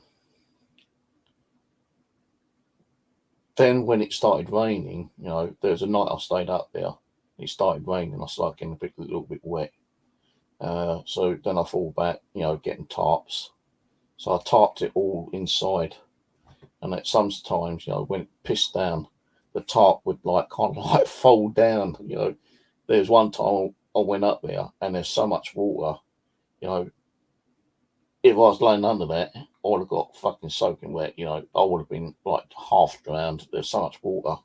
And I was up there during the daytime scooping out all this fucking water, and then I kind of like stretched it out and nailed it up. So if any water was getting through the top, it'd be going down and like down the wall and hopefully leaking on to the outside. But then I bought this massive tarp and I made it like a kind of a triangle kind of thing. Now, I think about a year ago when I went up there, water was still getting through, and I realised that the tarp wasn't actually covering over a part of the wall. So I had to pull the tarp over and nail it down. And then I left it as that, thinking, right, hopefully that'll dry out, you know, it won't get so much water. So next time it rained, I went up there and it actually worked. You know, there weren't hardly any water in there. You know, there's still like little drops coming through and landing on the tarp, which are now covered over the bench bed. I mean, the floor's got like a little bit of tarping on it. The ceiling's got tarping all around the inside's got tarping. To keep the cold air out. The only thing is when I'm having a fire, it doesn't have enough air vent for the smoke to go out. It go out the doorway and up the chimney, but if you've got a breeze coming towards the door, it's blowing the smoke back in. And I'm fucking like choking myself sometimes. It's usually during the daytime I'm having the fire so I can have a coffee or something here or my barbecue. But last couple of times, when it has rained a little bit, I've gone up there. Like we had a bit of a thunderstorm and a bit of a howl, the other day. Well, I think about a week ago. And I went up there just recently, and there was a water there, but not a lot. All I had to do is grab a couple of hand towels and, wipe it off, and it's okay then. There was a little bit more of a bulk inside, because I think where the water started leaking in a bit too more heavier, it started to bulge down a little bit. And I do want to take the whole top off, so I just got a knife and fucking pierced it, and then let it all dribble out into like a half cut bottle and chucks all the water out. So if it started raining again and it starts filling up, it's going to keep dripping down onto the bench or just past the bed bench. And all I've got to do is mop it up. I don't have a mop up there. I just have to use like these hand towel things, or bog roll or whatever I've got up there. I don't think I've got any newspaper up there, but it ain't been too bad, up there. I'll have to, I know I've got like gaps in the wall because like the mud packing I used to make, around the whole camp, some of that's fallen down. And there's like a gap, great big gap, like that long, about that wide, right next to the fire. But that helped to get some of the smoke out. But, I'm going to fill that up. I don't want to be spending that too much more money. Even on the outside, you can see like this fibre, kind of like, what's it called? It's like this fibre stuff, like, what you put in the walls to, like, keep the warmth in. You can see all that outside, but it's not like, flammable, because I tried catching it on fire and it wouldn't burn. Insulation. So I think I've still got a little bit of insulation outside underneath the tarp on the ceiling, on the roof. So I'm going to put some of that on there. But I do need to get some, again, which is going to cost me more fucking money, which I can't very well afford at this time. I'm going to get myself some more cement. Maybe some, I think I've got some sand still outside in one of the containers. I might even have some cement out there, I don't know. I'll have to check one day.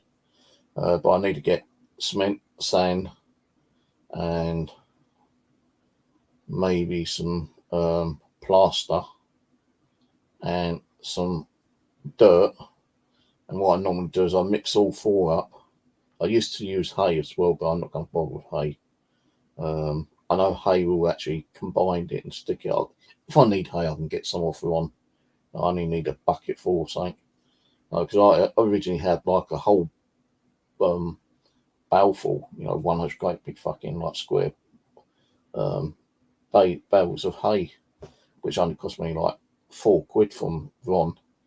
Well, I never used it all. I only used about fucking quarter of it. The rest of it went to the bloody ponies. I fed them with it. Some of it started like, I did keep some of it and it started like getting rotten, so I had to throw it away. So it started like, water getting into it and the old mould. I have got a little bit of mould on the wooden flooring in there, but I kind of like got a tarp on top of it.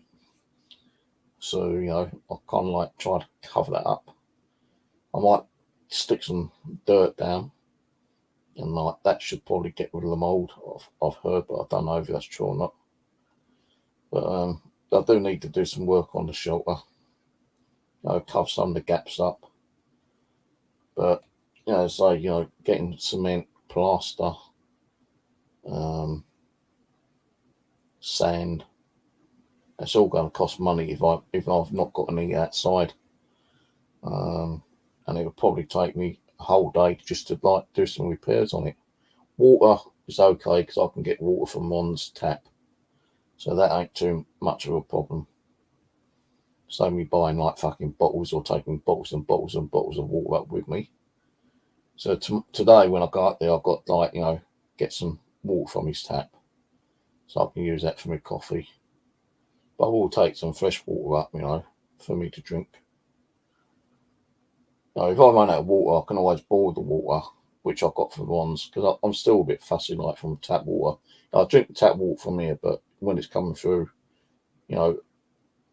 just a tap from outside, you don't know where the water's coming from. And I have drunk that sometimes, and it ain't too bad. It's never given me any kind of like problems, no stomach problems or sickness or anything. But if I'm going to drink that, I prefer to boil it, let it cool down, and then fill bottles up that way. I think I did at one time buy those water purifier tablets, but I don't know what I've done with them. I mean, still they say with the water purifying tablets, you're supposed to boil the water, then put the purifier in, and then let it cool down. I thought, well, what's the point of doing that? You're boiling the water, you're getting rid of most of the bacteria in it anyway.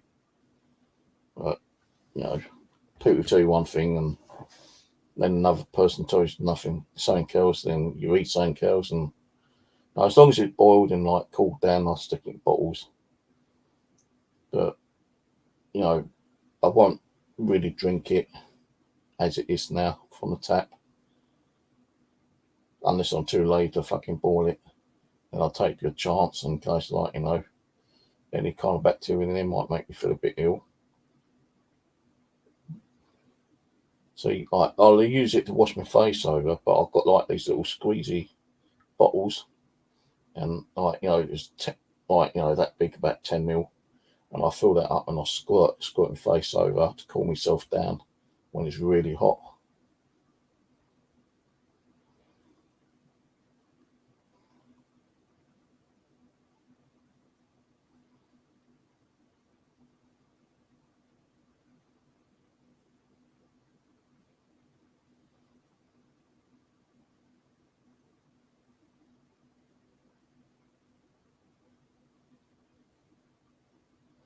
I don't think it's bad water. It's like through the mains. Like when I was up there the other day, actually, I was doing one in the fields, and it's got like a really long hose pipe going along the fencing, and I think it's supposed to go down to the water trough, which feeds or waters the ponies on the field after him, which belongs to Tom. And as I was milk detecting, I saw that the hose pipe split. So I told one of the girls that I said, well, when you see Ron, tell them that the hose pipe's broken, the water's pouring out. I said it's down on that side to the right, where the tree is. You'd at least see it. Goes, yeah, I'll tell him if she did or not, I don't know. Well, I found it harnessed. When I was milk detecting, I stuck that on the fence. Normally, sometimes I'd go and say hello to him, but sometimes I just want to get home. If I talk to him, I'm talking up to about an hour sometimes, and I'm missing the buses, I'll say, oh, like last couple of weeks ago when I was up there, I looked at the watch and I said, oh, fuck it, bus due in 5 minutes, I'm not going to get that one. Next one's half an hour. So, I stayed and talked to him about 15 minutes. I said, right, that's the day I gave him that button, the dog button. It's got an imprint of a hound, that I don't know what kind of hounds they are, the ones that the older, when they go fox hunting, beagles, I think they're called. And that button, I was told, was like 18th century, and in good condition like it was worth over £100. If a button collector was going to buy it, I could get 200. But I don't sell this stuff. I could have sold it, but I didn't. I gave it to him.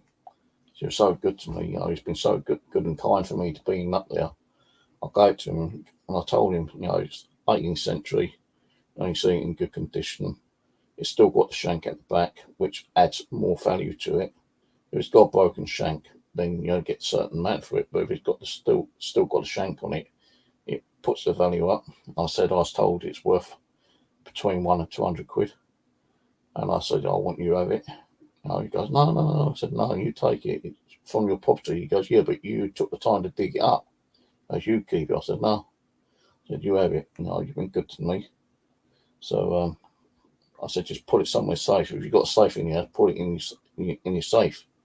He goes, well, his daughter used to buy him coins, so he's got a coin collection. He goes, I'll put it in that. I said, well, you do that. Don't lose it. I've had musket balls. I gave him musket balls. He never had musket balls. He didn't even know he had muskets balls on his hand. One day I said to him, you got a shotgun? Have you ever used a shotgun? No, I haven't got no shotgun. I've never even used a shotgun. I said, I'm fucking finding shotgun shells on here. Oh, yeah? I said, yeah. The other day I found, about 3 or 4 on his land again. And those shotgun shells, all it's just like, the copper bit.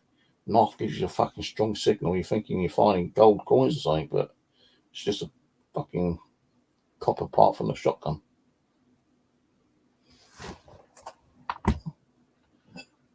Right, anyway, I've been on long enough. I'm going to go because it's 1:30. I want to get up for about 6, 7 o'clock. Get up there, do some detecting. Now, I'm not too rushed from getting up there too early. Only if I got up there for about 12 o'clock, I still have about 5 hours of detecting. Then I'll have something to eat, and I can go out and do another hour afterwards. I could work all the way up until before it starts getting dark, but I still need to get some stuff sorted out for tomorrow, taking some drinks up with me. And a little bit of extra food, like a bag of crisp and chocolate bar or something.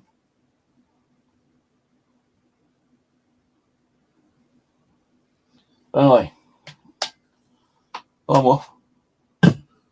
I'm getting a bit more tired now, so cheers for watching. I'll have a video up of the bushcraft and milk detecting Sunday sometime, or late Saturday night. Depends on what time I get on Saturday. So there'll be 2 videos, the bushcraft one, me just walking around, chatting, blabbing, me sitting there drinking and making a barbecue. And I've got to sort those files out from my milk detecting ones.